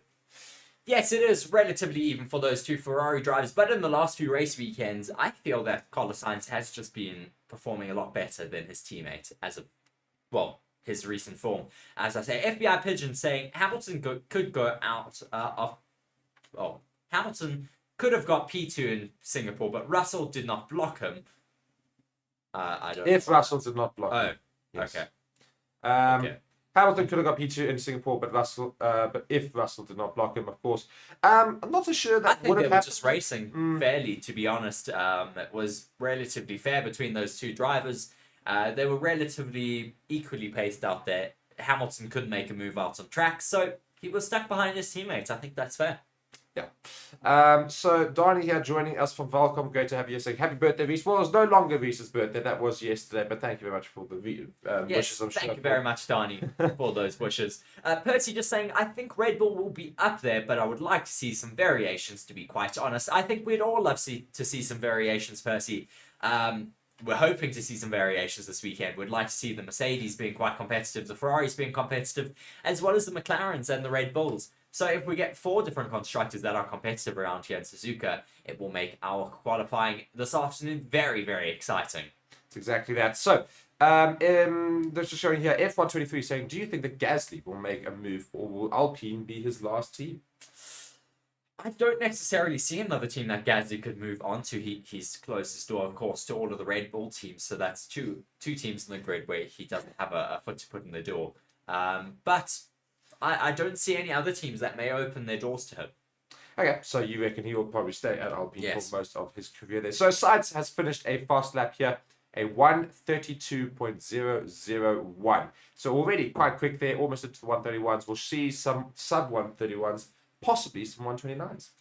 Yes, I think we should get into the 129s. We got there yesterday, we got very close. We got to the low 130s by the end of the day. I think today we could get into the 129s. I don't know about this session. It might be a little bit too hot. Maybe in the second session, once things start to cool down a little bit. But yeah, we're seeing now Charles Leclerc finishing up his first hot lap. He finishes that lap with a 131.963, so already into the 131s yesterday. Yeah, Lance Stroll now has made his way out to track, as well as Oscar Piastri. So slowly getting some drivers back out there. Yuki Tsunoda now getting ready to go out as well in front of his home crowd here in Suzuka and Japan. So we'll have to wait and see what happens this weekend with Yuki Tsunoda. I'm sure that this new extension of his contract will be giving him a lot more confidence in the car. It does just help you with your mentality as a driver. When you do get extended as a driver to the team, you don't have that niggle in the back of your mind that you're racing for your seat all the time. F123 giving his prediction, saying that pole will be a 129.021. Bold prediction there, very fast prediction. We'll have to wait and see if that comes through later on this afternoon. Well, later on this morning for us, later on this afternoon, Suzuka time, of course. Yes, FBI Pigeon again. I'm quite enjoying that name, actually. I think Hamilton is going to struggle, he says. So, Hamilton's going to struggle. Why is Hamilton going to struggle? What's going to be the problems for him to face here? I mean, he's raced around many circuits so many times in his career. I'm sure he's got used to and got the hang of things very, very well. Very interesting here. We're not seeing a qualifying simulation here from Lance Stroll. He's out on hard tyres. Yes, I think that's they going, and everyone else has their different run plans for the day. They've decided to go on the hards for a little bit. Yeah, we'll see what their pace is on these long runs that they're doing. Charles Leclerc, though, still firmly at the top of those timing boards with a 131.9. Yeah, Oscar Piastri and Lando Norris going around. Oscar Piastri had a couple of purple mini sectors here in Sector 1 already, so we could see some new lap times getting put in here that could go quicker than Charles Leclerc. Percy saying, I'm very excited to see what Oscar Piastri can do with his new upgrades for this race weekend. Of course, Lando Norris was given those those upgrade packages last weekend in Singapore on his car, as Piastri now sets the fastest first sector with his teammate Lando Norris hot on his heels as well, setting some purple mini sectors at the moment. We'll see if Lando Norris can steal that first mini sector and that first purple sector away from Lando Norris soon. But yes, it's been very interesting to see Oscar Piastri trying to get to grips with this car with those new upgrades. As we see Han Solo 197 saying, can Red Bull win the Constructors' Championship this weekend? What do we think? They can take it statistically, but it's going to be quite difficult. I think the Mercedes pretty much need to score 0 points or only 1 point for the Red Bulls to be able to take that championship, the Constructors' Championship, that is, this race weekend. Watching Oscar Piastri now coming through that middle sector. Lando Norris has stolen away that fastest first sector. Oscar Piastri sets personal best in the middle sector, not a purple in the middle sector, but there are some purple mini sectors. Lando Norris now coming through that middle sector now. He takes another purple mini sector away from Charles Leclerc, as Oscar Piastri goes to the top of the timing boards now with the 131.891 for himself, 0.072 faster than Charles Leclerc's time. And Lando Norris is coming across the line now as well to finish up his lap. Where does he go? He goes even faster than Oscar Piastri. He goes at 131.179, so already very close to those 129 marks. Lap times starting to evolve quite quickly, starting to get very, very quick out there. Just watching Lando Norris now going out on his slowdown lap. We have a bunch of drivers out on out laps. We have Ocon, Gasly, Magnussen, Hülkenberg, Zhou, and Russell all starting out laps now as the track starts to evolve and starts to get ever busier. We now have Lewis Hamilton exiting the pits with his new chrome helmet for this race weekend. Lots of comments coming in now. F123 saying, I think McLaren will do really good in Qatar. Their car will suit it nicely. Yes, that circuit should suit their car really, really nicely in Qatar. FBI Pigeon also saying, I think top 3 will be Max, Lando, and Sainz. Yes, thank you for giving us your predictions there. Do be sure to keep giving us your predictions there in the comment section, and as well, do be sure to vote in the poll that we currently have running for all of you guys. Verstappen currently taking the majority of that poll with 66% saying he will top FP3, 13% saying Sainz will top FP3, 9% saying Norris, and 12% saying other. Indeed. So we've got back here in the session here, and Russell's on the radio complaining about something, I'm sure, otherwise letting the team know. So I just had to come back. So Reece, what have I missed ever so slightly here? I see both McLarens have gone quickest here quite significantly. Norris quite far ahead of his teammate, 0.7 seconds. So is that going to be an indicator for later? Or is that just, here's a couple of turns a little bit better, and Piastri had to make a couple of corrections that he won't have to do as well? Well, I think it's exactly that. Lando Norris is normally a lot more comfortable in Piastri than that. Well, in that car than Piastri, but we'll have to wait and see what he's able to do throughout the rest of the session and through qualifying later. Just watching Esteban Ocon currently on a hot lap. What can he do for his sector times? We're seeing some purple mini sectors being put in by Magnussen, by Ocon as well in the first and second sectors. No purple sector times though. But yeah, those cars are all looking really, really fast out on circuit right now. Yeah, indeed. So looking at the grid here, we've got Tsunoda, Verstappen. Oh, Tsunoda's just got out, yeah. Verstappen, Sargeant, Alonso, and Albon. The cars yet to make their way out onto the track to have some runs around here in FP3. So looking at the comments here, where did you get to in the comments? I just want to know so I don't repeat. F123's predictions. Lando, Max, Piastri. Right, so Percy saying got to second the F123 predictions. So also saying that's going to be the top three. So a very interesting top three, having Lando on top and Max splitting the two McLaren drivers in the top three there. And FBI Pigeon saying, why does Hamilton have a new helmet, Reece? Well, what is the reason? Because he can. Exactly that. So Formula One drivers, I think it was last year or the year before, they used to have a stipulation of the amount of times they were allowed to change their helmet livery. Nowadays, they don't have that stipulation anymore. Very interesting. We have a double screen of Hamilton, but that's now been sorted. So now for this race weekend, Lewis Hamilton has just made a tribute helmet to Japan, and it's completely chrome. It's very cool. I think it's been done with a Japanese artist. Yeah, indeed. And somebody just having a laugh here in the comments saying, I think you should say the Bitdefender thing. Well, they are still a partner to the channel, so be sure to go and check them out in the description, of course. And go check out BOYLESPORTS as well. They are one of our channel sponsors as well. Go and bet on Formula One, and you can see whether or not you can win. Please remember to do so responsibly. So seeing some purple mini sectors being put in here by Perez in Sector 2. Could we see a new fastest time from him as he's going around right now? He doesn't seem to be going around fast enough though, Mark, as you, allude to him maybe putting in a fastest lap. He's not necessarily matching he's matching George Russell's first sector time, not the second sector time. And not matching Lando Norris's times at all, as Hamilton now puts it into P2 behind Lando Norris. And Perez finishes up his lap and only goes P4. Indeed. So I see 131.7s across three drivers there. Hamilton, Russell, and Perez all doing that. Norris, though, quite a lot quicker than them, 131.1 still.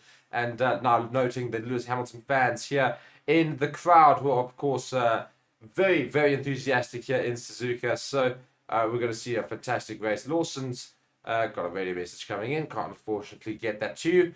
So we're still waiting on Alonso and the two Williams. So is there any concerns there? I mean, we're almost 20 minutes into the session and we still haven't seen them come out. Well, I don't think so. Max Verstappen's now making his way out on the track. There's only three cars left to come out onto circuit. It's just Sargeant, Alonso, and Albon. Those are the three drivers who are waiting to get back onto this very busy circuit right now. The majority of the runners have all gone out on soft tyres except for Lance Stroll and Liam Lawson. Lance Stroll went out on a set of hards. Lawson is currently out on a set of mediums. Yeah, so going to see what happens with those drivers that have yet to put in the soft tyre laps. Gasly's in the pits right now as well. He's 13th on those soft tyres, the slowest one to have set times on those soft tyres. His teammate, though, is quite a bit ahead of him. What can we expect from the Alpines this weekend? I don't necessarily know. The Alpines have been a bit of an unknown this season. They perform well at certain tracks and at other tracks, they kind of just get a little bit lost. At the moment, they're sitting down in 10th with Ocon, and Gasly's down in 13th. I don't remember them being all that impressive yesterday, but hopefully they'll pull something out of the bag here. FBI Pigeon changing his tune, saying new top three change: Max, Hamilton, and Lando. So maybe just seeing Hamilton's pace out there and changing their prediction a little bit. Max Verstappen now finally starting his first hot lap of the day. Already two purple mini sectors in that first sector. What can he do as he approaches that first sector marker. Will he put in the fastest first sector of the day on his brand new set of softs? Let's wait and see what he can do. Well, he's got a couple of purple mini sectors already in that first sector, so I think this is going to be a very, very quick thing. It is 1.7. Yeah. 92. So 0.003 faster than Lando Norris in that first sector so far. Yeah, so only just quicker than Lando Norris in Sector 1. Sector 2 time will be coming up very shortly as well. And this is where Max Verstappen makes up a lot of time, especially through that hairpin. His car seems to just really handle quite well through that sector.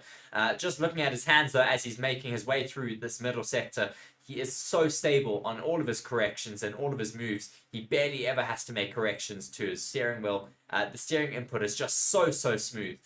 From his hands to that steering wheel. Little bit of a correction as he exits through Spoon, but once again, a purple mini sector through there, 41.085 compared to Lando Norris's 41.1.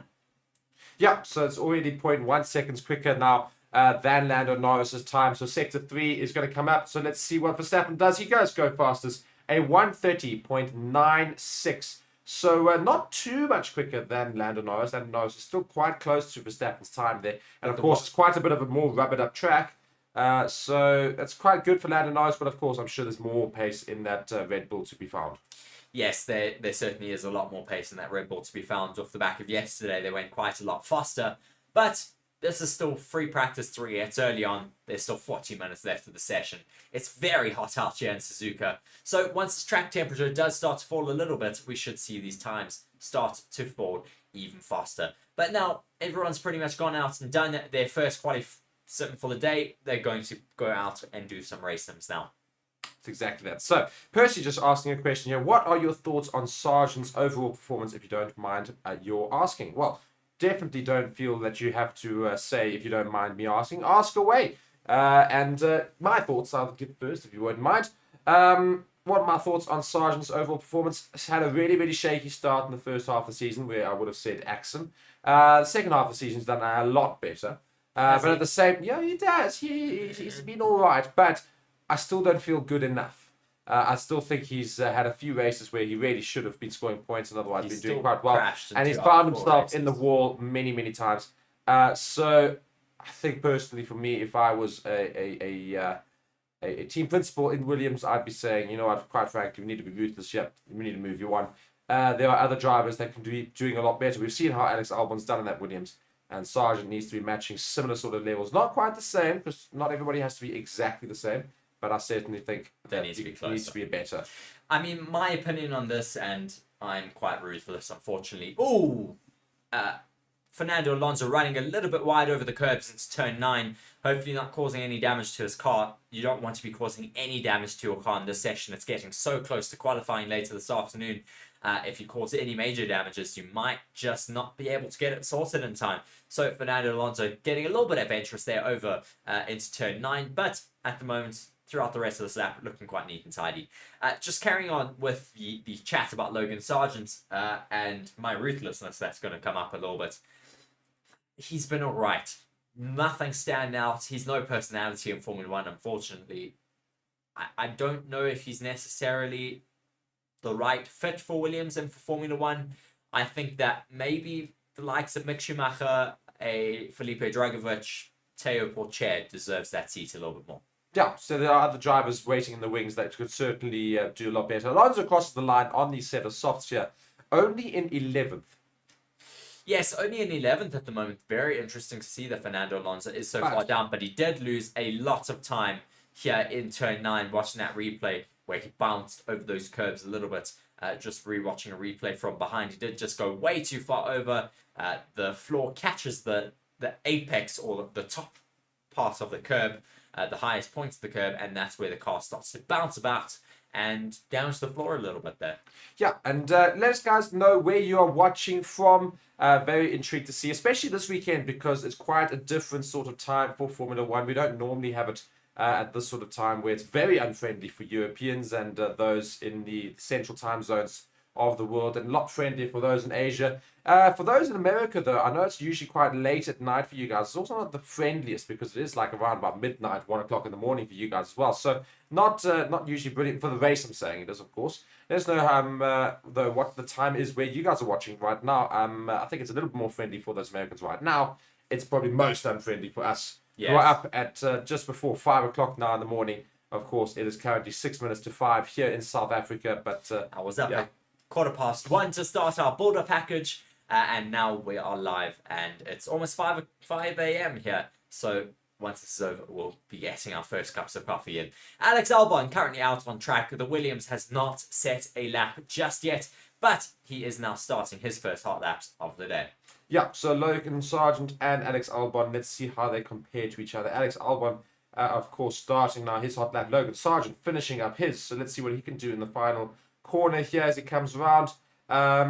Looking at the times, it's not going to be very quick at all. I think that was just preparing an out lap there. So yeah, indeed, he's going to now start a hot lap just behind his teammate Alex Albon. Yes, they are starting out a hot lap. Now, Logan Sargeant setting some purple mini sectors there. It's because that car is so fast down that main straight. It carries so much speed into the first corner. That is why they often take those purple mini sectors. I've seen it in the past with Alex Albon in the first and second sessions. FBI Pigeon saying it's 11 p.m. for them.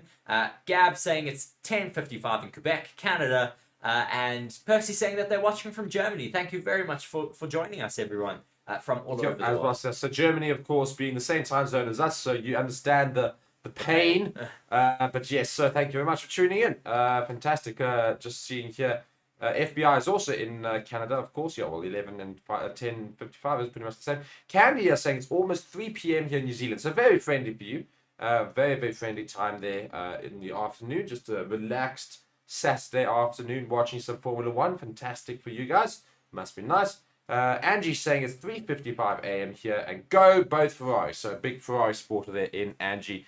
Well, let's see. The Ferraris right now are currently sitting 3rd and 8th respectively. Alex Albon finishes up his lap and moves into 10th position, a 1:32.1. And Logan Sargeant's put a lot of purple mini sectors in here. We could see a very quick time from him. Quite a lot quicker than maybe his teammate. He comes on the final corner here. Let's see what he puts in. And he moves into only 14th. Very weird. So he had some purple mini sectors across the whole track, but that's quite a slow time at the end of the day. Yes, for all you said that he had some purple mini sectors, his sectors were still slower than his teammates. Yeah, so we're going to be waiting to see what the rest of these drivers can do. Now, Gasly starts a hot lap. His car's really off the pace at the moment. Lance Stroll as well, all the way down in 19. Yeah, I don't know if Lance Stroll has come out again on a set of soft tyres. I'm not sure if he has completed a couple of soft tyre attempts. Of course, he did come out originally on hards. So we'll have to see if he has actually come out on soft tyres again since, because he is quite well down on the rest of the times there on the board. So hopefully we'll see that be improved quite significantly there. Just seeing those best laps have appeared there. You guys can go check them out. So noting Max Verstappen is still 0.2 seconds ahead of Lando Norris. But then Leclerc is 0.7 seconds behind Verstappen's time. So Lando Norris and Verstappen very close together there. Yes, good to see that Lando and Max are very, very close together in terms of their times. So that at least gives us a bit more of an indication of who are going to be fighting for that pole position possibly this afternoon. I don't think, though, that you can count out those Ferraris just yet. No, not at all. And F123 just saying, yep, no coffee needed today in New Zealand. 1 p.m. instead of 1 a.m. Yes, so... Well, there's lots of coffee needed here, F123. Yes, indeed. Certainly need to be feeding everybody some coffee for those who need it. And yeah, guys, please thank you so much for joining us on the stream, and keep continuously giving your thoughts in the comments. And otherwise, be sure to like the stream and subscribe to the channel. So just looking at the times here being put in, Lando Norris is going around again. He's going quite a lot slower in Sector 1 here. So one imagines we're doing a little bit of different sorts of simulations maybe. Yeah, Alex Albon on the radio saying the brakes just feel so strange. I think I just flat spotted them straight away. Interesting comment there from him. Maybe they've just got a little bit too much brake pressure on his car. As we see George Russell now making his way through the middle sector.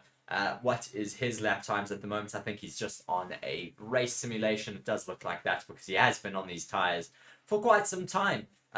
Currently, he is on his 5th lap of the day.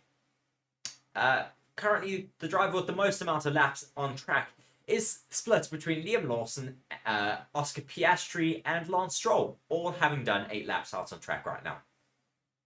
F1 Pigeon saying, I think Mercedes and McLaren, or sorry, FBI Pigeon, not F1 Pigeon. I think Mercedes and McLaren, as well as Ferrari, could try for pole this afternoon.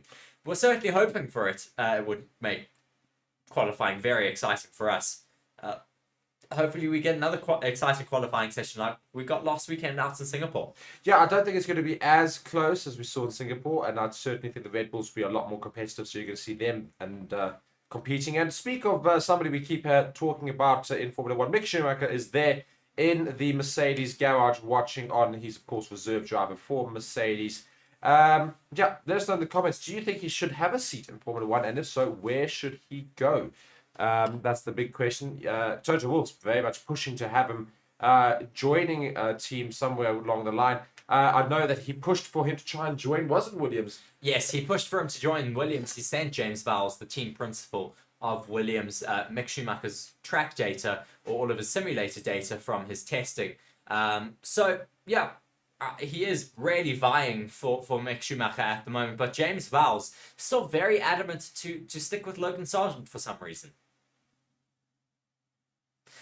Just watching Lance Stroll finishing up a lap now. Where does he put himself? He still stays down in 20th.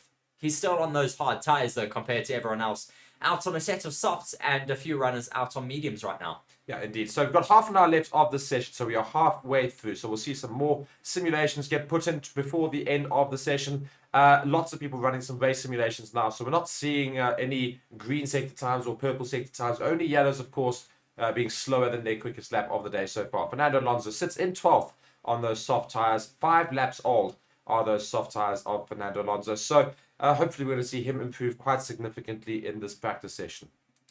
Yes, I certainly want to see Fernando Alonso making a big gain from his current lap times, because we don't want to see him finishing down in 11th, or where it is now 12th. He's just dropped one position further down.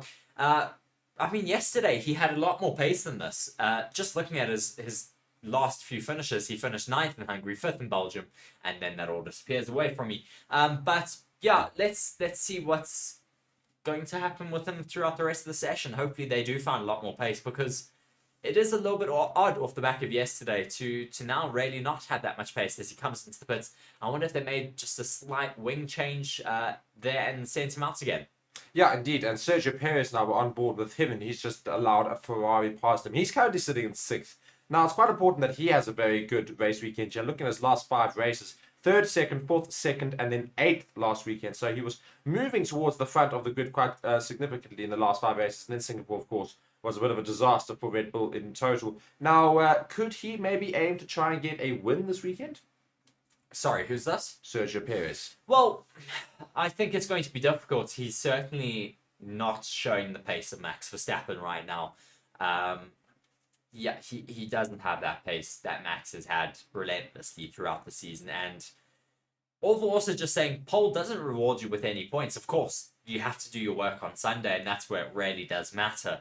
But what Max is able to do is he's just able to deliver those consistent finishes every single race weekend, whereas Sergio Perez does struggle with that a little bit more. Hopefully he is able to bounce back here in Japan. I think he does quite enjoy the circuit as well. It's quite akin to a street circuit with really quite undulating corners, long fast corners. He seems to enjoy that. He's currently 0.3 down on Max Verstappen's time in the first sector, as he's currently on a hot lap, but these are, of course, really, really old used softs. So we don't expect him to be too fast out there, but he's not lapping too far off of Max Verstappen's time right now. Yeah, indeed. So we'll just see some race simulations from Perez, basically. It's not really going to be qualifying sims. It's quite a bit... Although, I mean, it's there and thereabouts. Although now we see Max Verstappen is starting some more quali sims here. He's just set at 31.6 seconds in that first sector there, and a couple of mini purple sectors. So he's going on a very fast lap here as he enters sector 2. Let's see what sort of times he can put in. Perez in the 3rd sector has got a purple mini sector, so we could see an improved time perhaps as he finishes up his race here. Comes around the final corner. Where does he put himself? And he goes into Wait. Doesn't improve upon his time. No. Sergio Perez goes slower in his final sector and does not, as you say, improve on his time. He's 1.1 seconds slower than his teammate on that lap, 1:32.097. Max Verstappen not faster in the middle sector, improving on his first sector, not improving in this middle sector. But, yeah, I mean, those are old tyres. Still good for him to have been able to improve his first sector on 5-lap-old soft tyres. So coming through the final sector now, he does not improve that time, and he just continues doing his race simulations out there now. Liam Lawson ramping up to start another hot lap on a set of mediums now. He's running a little bit differently to all the rest of the teams out there. Pretty much everyone running on softs. He dives into the pits now, though, as I say that. Yeah, but he's on a set of mediums. Maybe he'll come in now and change those out. So, Percy in the comments saying, as a German, I would obviously love for him to come back. This being Mick Schumacher, of course. Maybe we could even get F1 on TV again if we have German racing legend in the game again. So, it's quite interesting that Germany don't actually have F1. They do. They have Sky Sports F1. Yes, but I'm saying freely available on, I think it's free-to-air television. I think you might be talking about, perhaps. Hence why they don't have it on TV, perhaps. Maybe that's what they're saying. Although in the comments saying, Paul doesn't reward you with any points. So if yes, of course it doesn't. But it does certainly give you the best chance at getting points in the race itself. Yes, I did comment on that with Orville when I was speaking about Sergio Perez a little bit earlier. And yeah, it's a really good comment, that, because, of course, pole position is helpful, of course, but it doesn't, as Orville says, it does not give you that that race win on Sunday.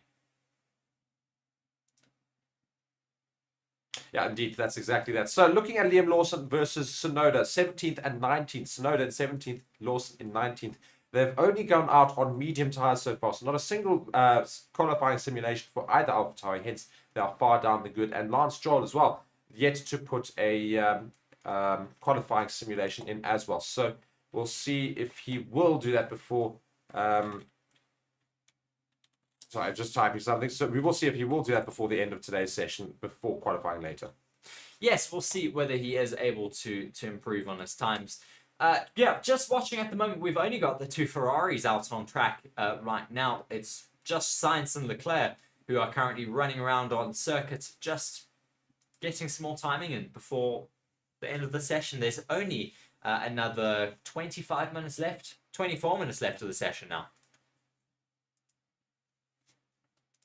Yeah, so we're still waiting for those to happen there. And yeah, guys, thank you so much for joining us on the stream as well. Please keep those comments coming in as well. So just looking out on track, we say we've just got the two Ferrari drivers, Charles Leclerc and Carlos Sainz there. On those soft tyres, doing some race simulations still, and I think they're going to have a break. And then they'll come back out. What do you reckon they're going to be doing right before the end of the session? Well, I think we might get some more quali runs, but I think we might also just get some race simulations on maybe some mediums and hards. And maybe those guys that started early on in the session with race simulations will go and do their quali runs at the end of the session. Okay, so we reckon some quali runs we might well see towards the end of from some drivers. Some will do quali runs. I think the rest are going to be doing their race sims.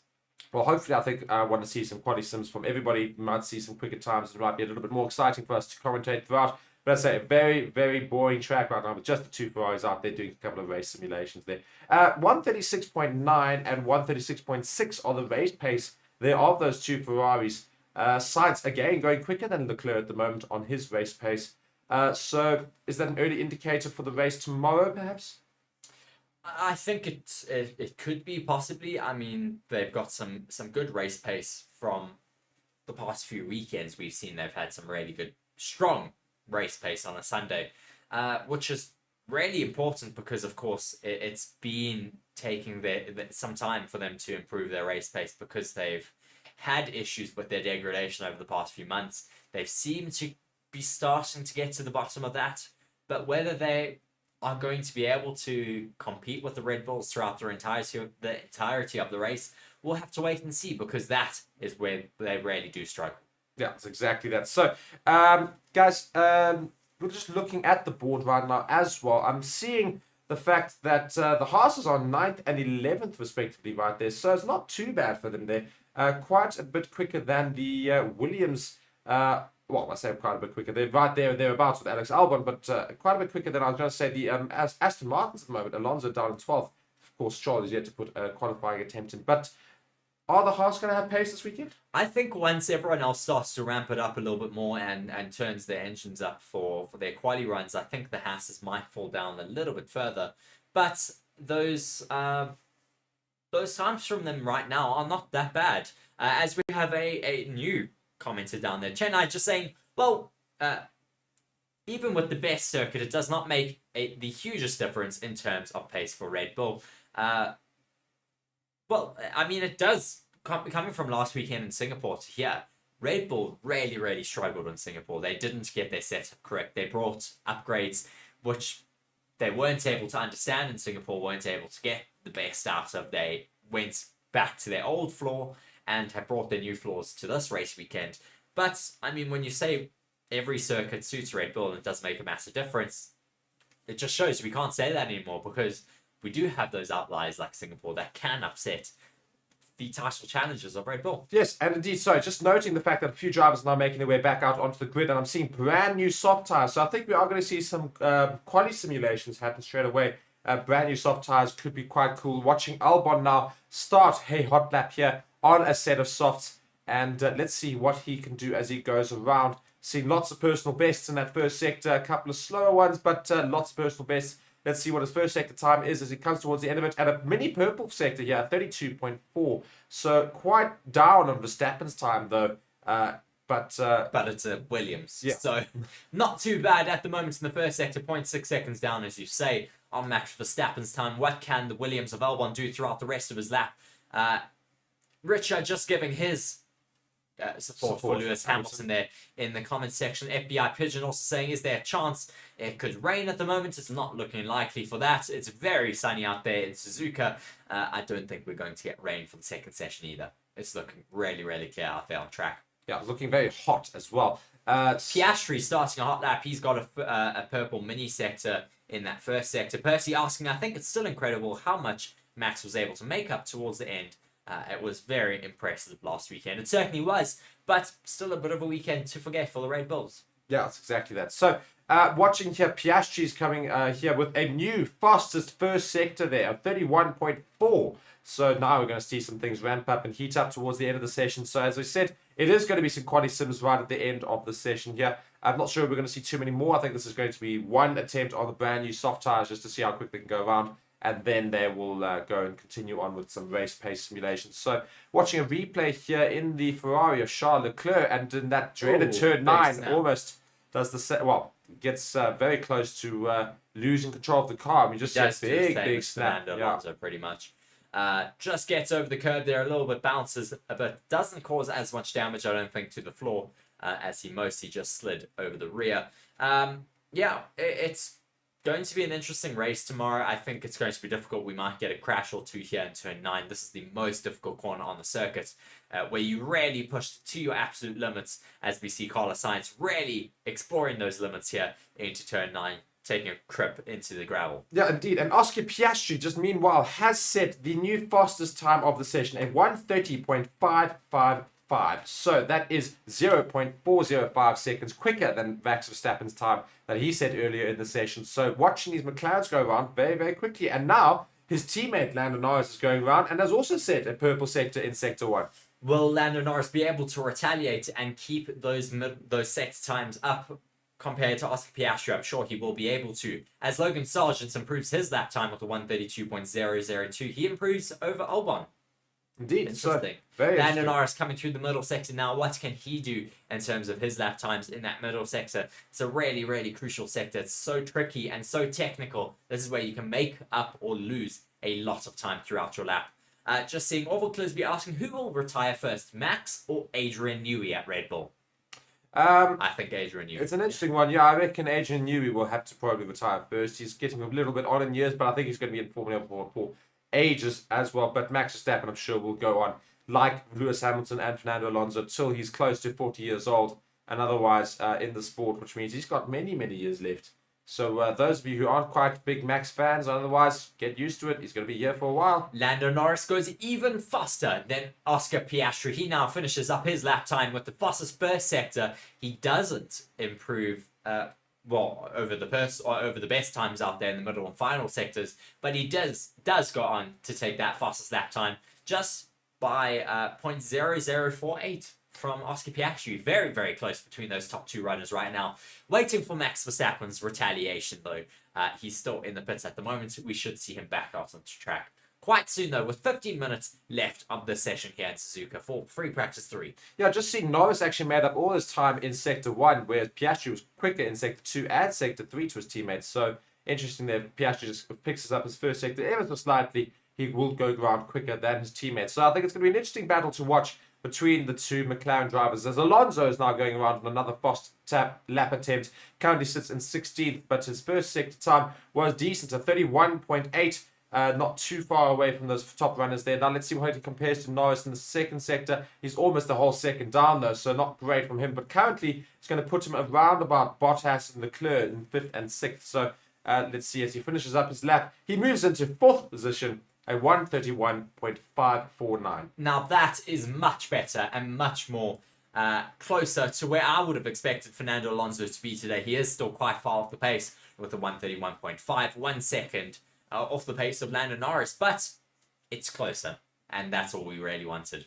It's exactly that. So just 15 minutes left of the session. We're into the last quarter of an hour here in Suzuka, so we're going to see more cars making their way out as they've got their final few practice runs coming in before qualifying just a little bit later today, of course. And you can catch that on the channel, so do not go anywhere. At the end of the session, we will review this final free practice 3 session and, of course, then start our qualifying stream, and you can join that and follow the build up and be sure to go and participate in the comments there, and we'll join you for that as well. So don't go anywhere, and please be sure to support us in qualifying later, and let us know again in that poll. Actually think, you know what, we might start a new poll as we do have that poll ending now for who do you think will top FP3.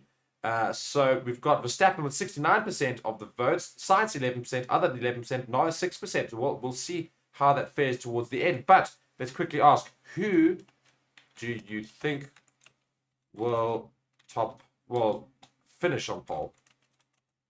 We have Lando Norris starting another hot lap out there at the moment. Of course, he has the fastest lap time of the day so far. He does not improve on his first sector times by the look of things.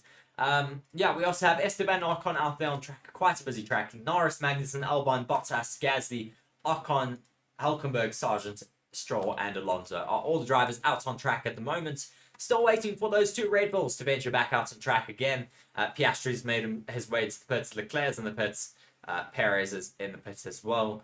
Hamilton's starting an outlap. Russell's starting an outlap. And then we have Sainz and Gasly, Tsunoda, and Lawson as well in the pits. Yeah, indeed. Ocon's also now just starting a hot lap. We're on board with him as well. And again, guys, we've just put up that new poll there. Who do you think will go quickest in qualifying? In other words, who do you think will finish on pole in qualifying? Verstappen, Norris, Sainz, and other are your voting options. A whole lot of you going very quickly to go and vote on that. So please be sure to go and give us your reasons as to why you think that's going to happen in the comments. Go and tell us who's going to finish where. Give your top 3 predictions if you want to list some other names. And if your name is not listed in that poll, let us know in the comments as well if you're backing somebody else, like Lewis Hamilton, George Russell, Charles Leclerc maybe, Oscar Piastri. There's another one also. So let us know. But right now, Verstappen dominating that poll very, very quickly. So we'll read that out as it goes along.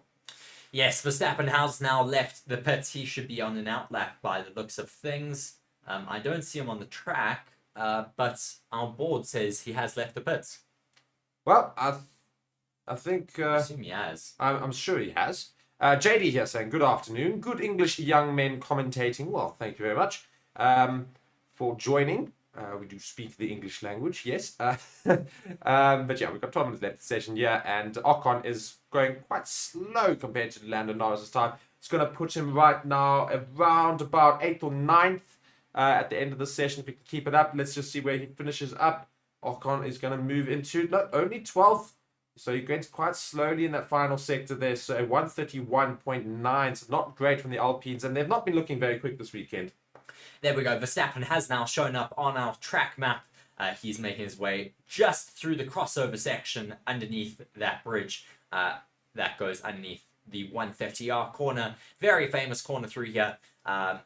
Yeah, Max Verstappen, what can he do in retaliation to those two McLarens who have really put some very fast times out on the board for now? Could we get the first sub 130 of the day? Yeah, it's going to be very interesting. And I think a lot of people ramping up to try and put some really quick times in towards the end of the session here as they're going out on brand new softs just before a couple more race simulations. We see now the McLarens are doing those race simulations in those cars there, although Piastri has made his way back to the pits. But let us know, are we going to see someone go into the wall before the end of the session? Because we saw that yesterday at the end of free practice 2 with Pierre Gasly in turn 9. I think turn 9 is going to capture quite a few drivers this weekend.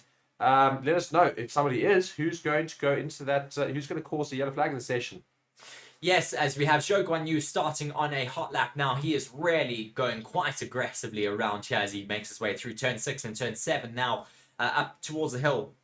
Percy just saying, honestly, I'm mostly here for the vibes, and I just want the McLaren drivers to do well. Well, certainly if they continue with their pace at the moment, they are going to do very well in the race tomorrow. Hopefully they are able to continue with their current form.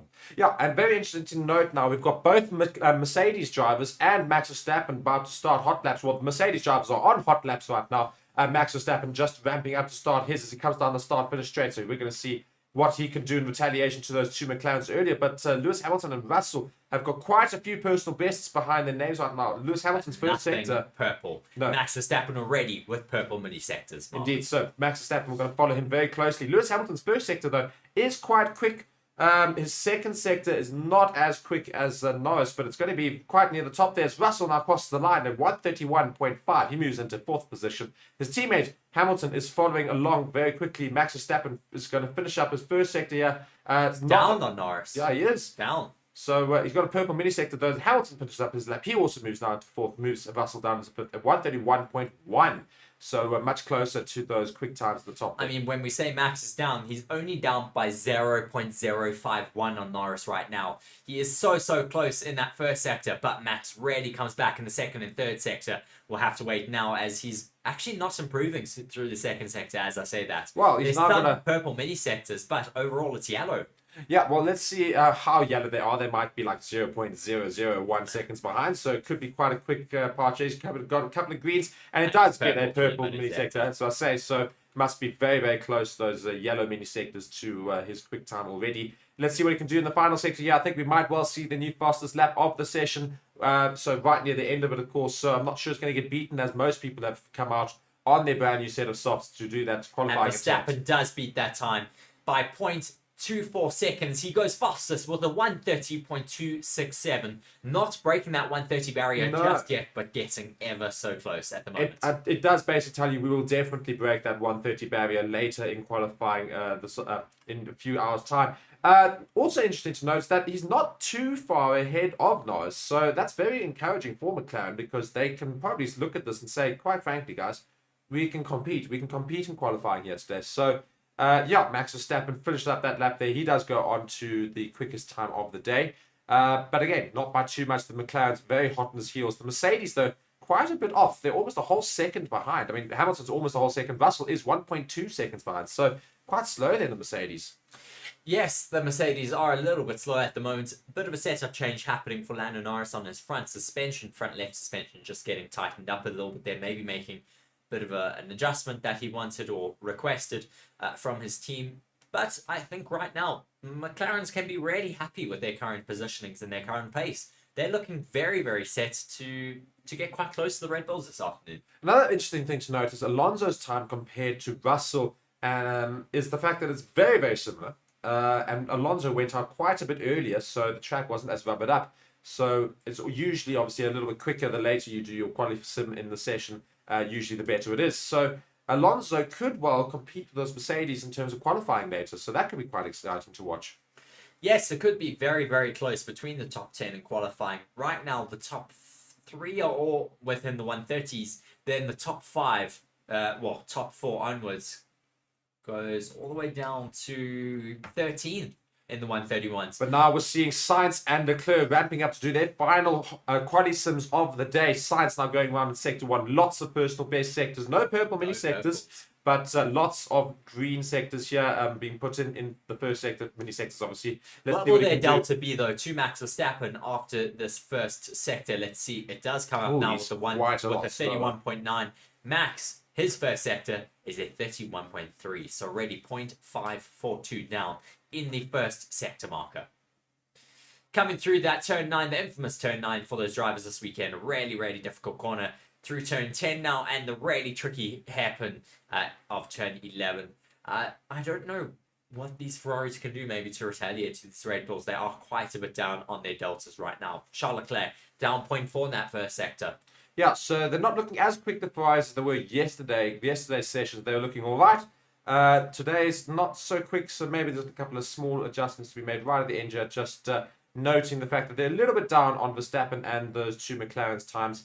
But they're currently competing, of course, with those Mercedes. They should go around a little bit quicker, although it's going to be a little bit of a stretch for Sainz as it comes into the last sector now. Where does he finish up? Let's just see now. He does finish in fourth ahead of those Mercedes, a 131.1. So he's still 0.87 seconds behind Verstappen. And Charles Leclerc now, of course, Sainz's teammate. He comes now into the final corner. Where does he put himself? Will he go quicker? He probably will go quicker than his teammate. Only just, I imagine. He does. In 131.0. So very interesting that the Ferraris cannot break that 131 marker right now. They broke it yesterday. Maybe they just need to have a look back at the drawing board, see what they did yesterday in terms of their setup. Maybe make a few changes back to that setup and be faster in qualifying this afternoon. But very, very interesting with 5 minutes left to go of the session. Sergio Perez currently coming around out on track through the middle sector. He's got one purple mini sector in that middle sector. Now coming through the final sector. Where will he put himself? As he comes around to finish up his lap, he only goes up into fourth. Only just beaten as far as literally almost the identical time not to Leclerc. Able to make it into the 130 mark. No, so again, the McLarens are going to be very happy after the session. They look like they're primed and ready to compete with Max Verstappen in qualifying later. But again, you know, we do note that some drivers do tend to find quite a lot more pace in qualifying. Watching a replay here of Yuki Tsunoda getting very badly impeded there by a Haas driver, I think which ruins his quali attempt there. So not very happy there because he currently sits in 20th. His teammate Liam Lawson in 19th. There, he literally was starting his last quali attempt. It's going to be the only real quali attempt in the session right there down in 20th, and I'm unable to finish it because of that Haas driver there. So yeah. Yes, unable to finish it, unfortunately, as Max Verstappen's car's up on the jacks at the moment with 3 minutes and 55 seconds left of the session. I think they'll maybe just send him out now. They don't have any tyre blankets on that. I think they'll send him out just so he can do a practice start.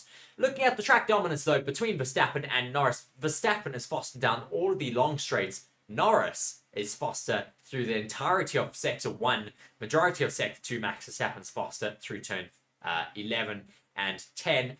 And Max Verstappen's also faster through some of the trickier corners. But other than that, Norris has a big leg up on him. So it's interesting, the medium downforce, well, the high downforce but high speed corners, all just watching quite a bumpy Yuki Tsunoda. They're now doing his second quali attempt here, just coming around the start finish line now. Where does he put himself? He moves into 14th this position. Is him starting now because of course this lap time was ruined by the Haas, so now he will start another hot lap. Lawson coming up through the middle sector on his hot lap at the moment. He's currently sitting down in P20. Will he be able to improve on his current positioning? I don't think Tsunoda's time was that one. I think he'd started another one because he's only getting yellow sectors here in Sector 1 and Sector 2. So, yeah, I don't think we're going to see a much quicker time from Tsunoda before the end of this. A 131.9. It's not brilliant for AlphaTauri. Let's see what his teammate Liam Lawson can do as he comes around and finishes up the second sector. His second sector time is up. No, it's down on Yuki Tsunoda. What am I talking about? It's very, very close between those two drivers at the moment. But now the third sector is where it really matters for Lawson. Will he be able to outperform Yuki Tsunoda in this free practice 3 session? He comes around the final curves now. Where does he put himself? And he only goes into 17th place. 4 positions down, or 3 positions down, sorry, on his teammate. Yeah, so it's looking like the AlphaTauri is going to struggle once again. Pretty much the weakest car out on the grid, and it's not going to change. Anymore. Well, yes, we'll see. We'll see. At the moment, not looking brilliant, although I think we need to find some more pace from those Williams drivers and the Alpines. I think they're looking like they're struggling. 1 minute and 53 seconds left of the session as we see a lot of the cars lining up in the pits now just to do some practice starts at the end of the pit lane, and then they will do one lap and they will get to do a practice start on the actual grid before the end of, well, after the end of the session, that is. Yeah, so let us know in the comments, guys, what do you think is going to happen in qualifying later. It looks like it's going to be the McLarens and Max Verstappen battling it out for that pole position. That's based off of the FP3 times, of course. We might not have all the representative times. I think Mercedes could go around a little bit quicker. I think Alonso can certainly go around a bit quicker as well. He did his lap time quite early on in the session compared to everybody else. So we'll see what these times can do. I also do worry about Lance Stroll, who was not able to get a quali sim in yet. He did. I think he did. No, he did. Yeah, he He's did. just really slow out there on softs. He's all the way down there in P19, which is really weird to see how big of a gap there is between himself and Alonso. I don't understand what is happening between Stroll and Alonso. No. There's always just such a big gap. And we've seen Stroll do a lot better than that in worse cars. So I don't understand what's happening with Stroll out there. Yeah, so in the pit lane right now, we've got a whole lot of cars lining up to go and do some practice starts. And they're coming into to the track here just to finish up a couple of laps. Quite a few people motoring towards the end. I think they're going to try and put some a quali sim right at the end here. Lewis Hamilton's motoring, and so is Sainz behind him. I don't know if they're going to make it or not because they've left us a little bit late, but can they start their hot lap right at the end here? I think they're just going to try and give themselves some confidence going into qualifying later. Does Hamilton cross the line in enough time with Charles Leclerc right behind him? Those two motored to try and get it there. Or Hamilton does get over the line. Just makes it by 2 seconds. But I don't know if Leclerc does. So Hamilton does get to have one final attempt here. So let's follow on board with Hamilton. Let's see what sort of times he can put in. Porpoising a little bit as he comes towards turn 1 and 2 there. Turn 2 with those newly painted curbs there for that buzzing B corner that Sebastian Vettel has set up. Hamilton makes his way through turn 5 and 6, looking very neat and tidy, stable on the wheel, not many corrections through turn 7 and 8. Oh, big snap of oversteer though as he came out of the exit of turn 6. Coming through turn 7 now, that's going to have affected him a little bit. He would have lost a little bit of time. Quite 3.6 seconds now is his gap to Verstappen, but these are very, very old softs that he's on. Yeah, so I think just doing one more, basically just bolt on these tyres before the end of the session. So we're not going to see any of these times improve. I'm not seeing any times improve except for a purple mini sector, some randomly there from Charles Leclerc in sector 2. So he's not going to improve upon his time, but interesting that he's just got a little purple mini sector. They just clearly did something there. Leclerc's currently really chasing down Hamilton. Will they have a bit of a move? No, I thought they were going to have a bit of a look into Spoon, but they're just following each other right now out on track. I think good race. Just getting some race data. Yeah, good following data here for Charles Leclerc. He's getting very, very close to that Mercedes, and a McLaren's just behind him. I think Leclerc is just going to continuously follow Lewis Hamilton as close as he can. 6.7 seconds down on Verstappen's time as Lewis Hamilton in sector 2. Just quite a little interesting end to the race here. The free practice 3 session here. It's very fun to watch the Ferrari follow Mercedes. Quite frankly, the Ferrari looks very menacing behind it. And I think Mercedes will probably look at that and think that's not great for us, is it? The fact that Ferraris were sticking so close to us right at the end, and they're both of them on relatively old soft tyres. So Leclerc was having a little bit of fun there, but that does end up our session. So thank you so much for joining us. We're going to go straight into a review now, and we come to our review page here. So 3, 2, 1, and hello everybody, and welcome to Forever Motorsports here. You're joined by myself, Mark, and Reece alongside me. We've just finished the final free practice session for Suzuka this weekend, free practice 3 of course, and Max Verstappen once again goes quickest here just before qualifying, a 1:30.267, though the McLaren's hot on his heels. Yes, certainly those McLarens look like they are the second best out there right now. Of course, second best to those Red Bulls, or Red Bull of Max Verstappen, who took that P1 spot here in free practice 3 with a 1:30.267 being his fastest lap time out there today. Lando Norris was the second fastest driver, getting quite close to Max Verstappen, 0.24 seconds behind him. And Piastri was in third, 0.28 behind Max Verstappen's fastest time. Then it was Sergio Perez, Max Verstappen's teammates, down in fourth, Charles Leclerc in fifth, Carlos Sainz in sixth, then the two Mercedes, Hamilton and Russell in seventh and eighth. Fernando Alonso, the sole Aston Martin out there in the top 10. He's in 9th. Then Zhou Guanyu in 10th. Yeah, these Alfa Romeos have been looking all right this weekend. Bottas in 11th, so the two Alfa Romeos vying for those top 10 positions, maybe in qualifying later. Then, of course, in 12th position, Magnussen. 13th, Ocon. 14th, Yuki Tsunoda at his home Grand Prix. 15th is Hülkenberg. 16th is Logan Sargeant. He went quicker around in pre-practice 3 than his teammate. Liam Lawson is in 17th. Alex Albon, being Sargeant's teammate, is only in 18th. Lance Stroll, also notably, only down in 19th compared to his teammate who's up in 9th. And Pierre Gasly in 20th compared to his teammate who's up in 13th. So Pierre Gasly, of course, had that big shunt in pre-practice 2. So maybe that was just playing a little bit into his mind in this pre-practice 3 session. So yeah, that ends our pre-practice 3 session, of course, and all the practice for the weekend. We only have qualifying in the race now. Based off of what we've seen from the past 3 practice sessions, race pace and quality pace, what do you think is going to happen in qualifying later and then the race tomorrow? Well, let's move on to qualifying first, of course. Qualifying is going to be very interesting later. I think the McLarens are going to be very fast and able to get very close to the Red Bull of Max Verstappen. I think Sergio Perez may make a bit of a step forward in qualifying. He's in P4, as we said, at the end of FP3. Hopefully he finds another handful of time and gets a little bit closer to the likes of Lando Norris and Oscar Piastri. It would be great to get a 4-way fight for pole position here this afternoon. We'll have to wait and see, though, what does happen, of course. But I think as well, one that we don't necessarily say is going to be in contention, but I don't think we can necessarily count them out just yet, is those Ferraris, and most notably the Ferrari of Carlos Sainz. He has had a lot of pace out here this weekend, specifically in pre-practice 1 and 2. Yesterday he had some great pace out there, and I think he'll be able to show something in qualifying later in the next few hours.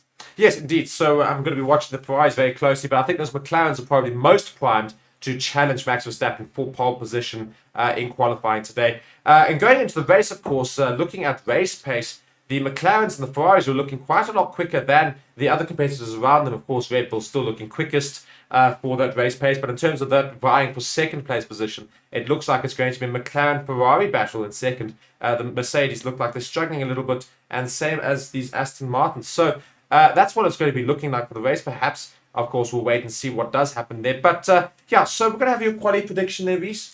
Well, my qualifying predictions, I'm going to say Max P1, Lando Norris P2, Sainz P3. Okay, so you're going to have 3 different constructors. I'm going to say Max 1, Norris 2, Piastri. Actually, not. I'm going to change that. Max Verstappen 1, Piastri 2, and Norris 3. I reckon you're going to see both McLarens in the top 3. And I wanted to say that, but I thought I'd be a little bit different and exciting out here with a Ferrari at least in the top 3 for the race tomorrow. It would make the start very, very exciting. That would be for sure. If it makes you feel better, I reckon the Ferraris will be 4th and 5th, and Perez will only finish in 6th for qualifying. I think the Mercedes look like they're going to be a little bit slow in qualifying today. But again, I stand to be corrected. Yes, of course. So later this afternoon, later this morning for us, in the next few hours, we'll be taking you across, though, to that stream very shortly.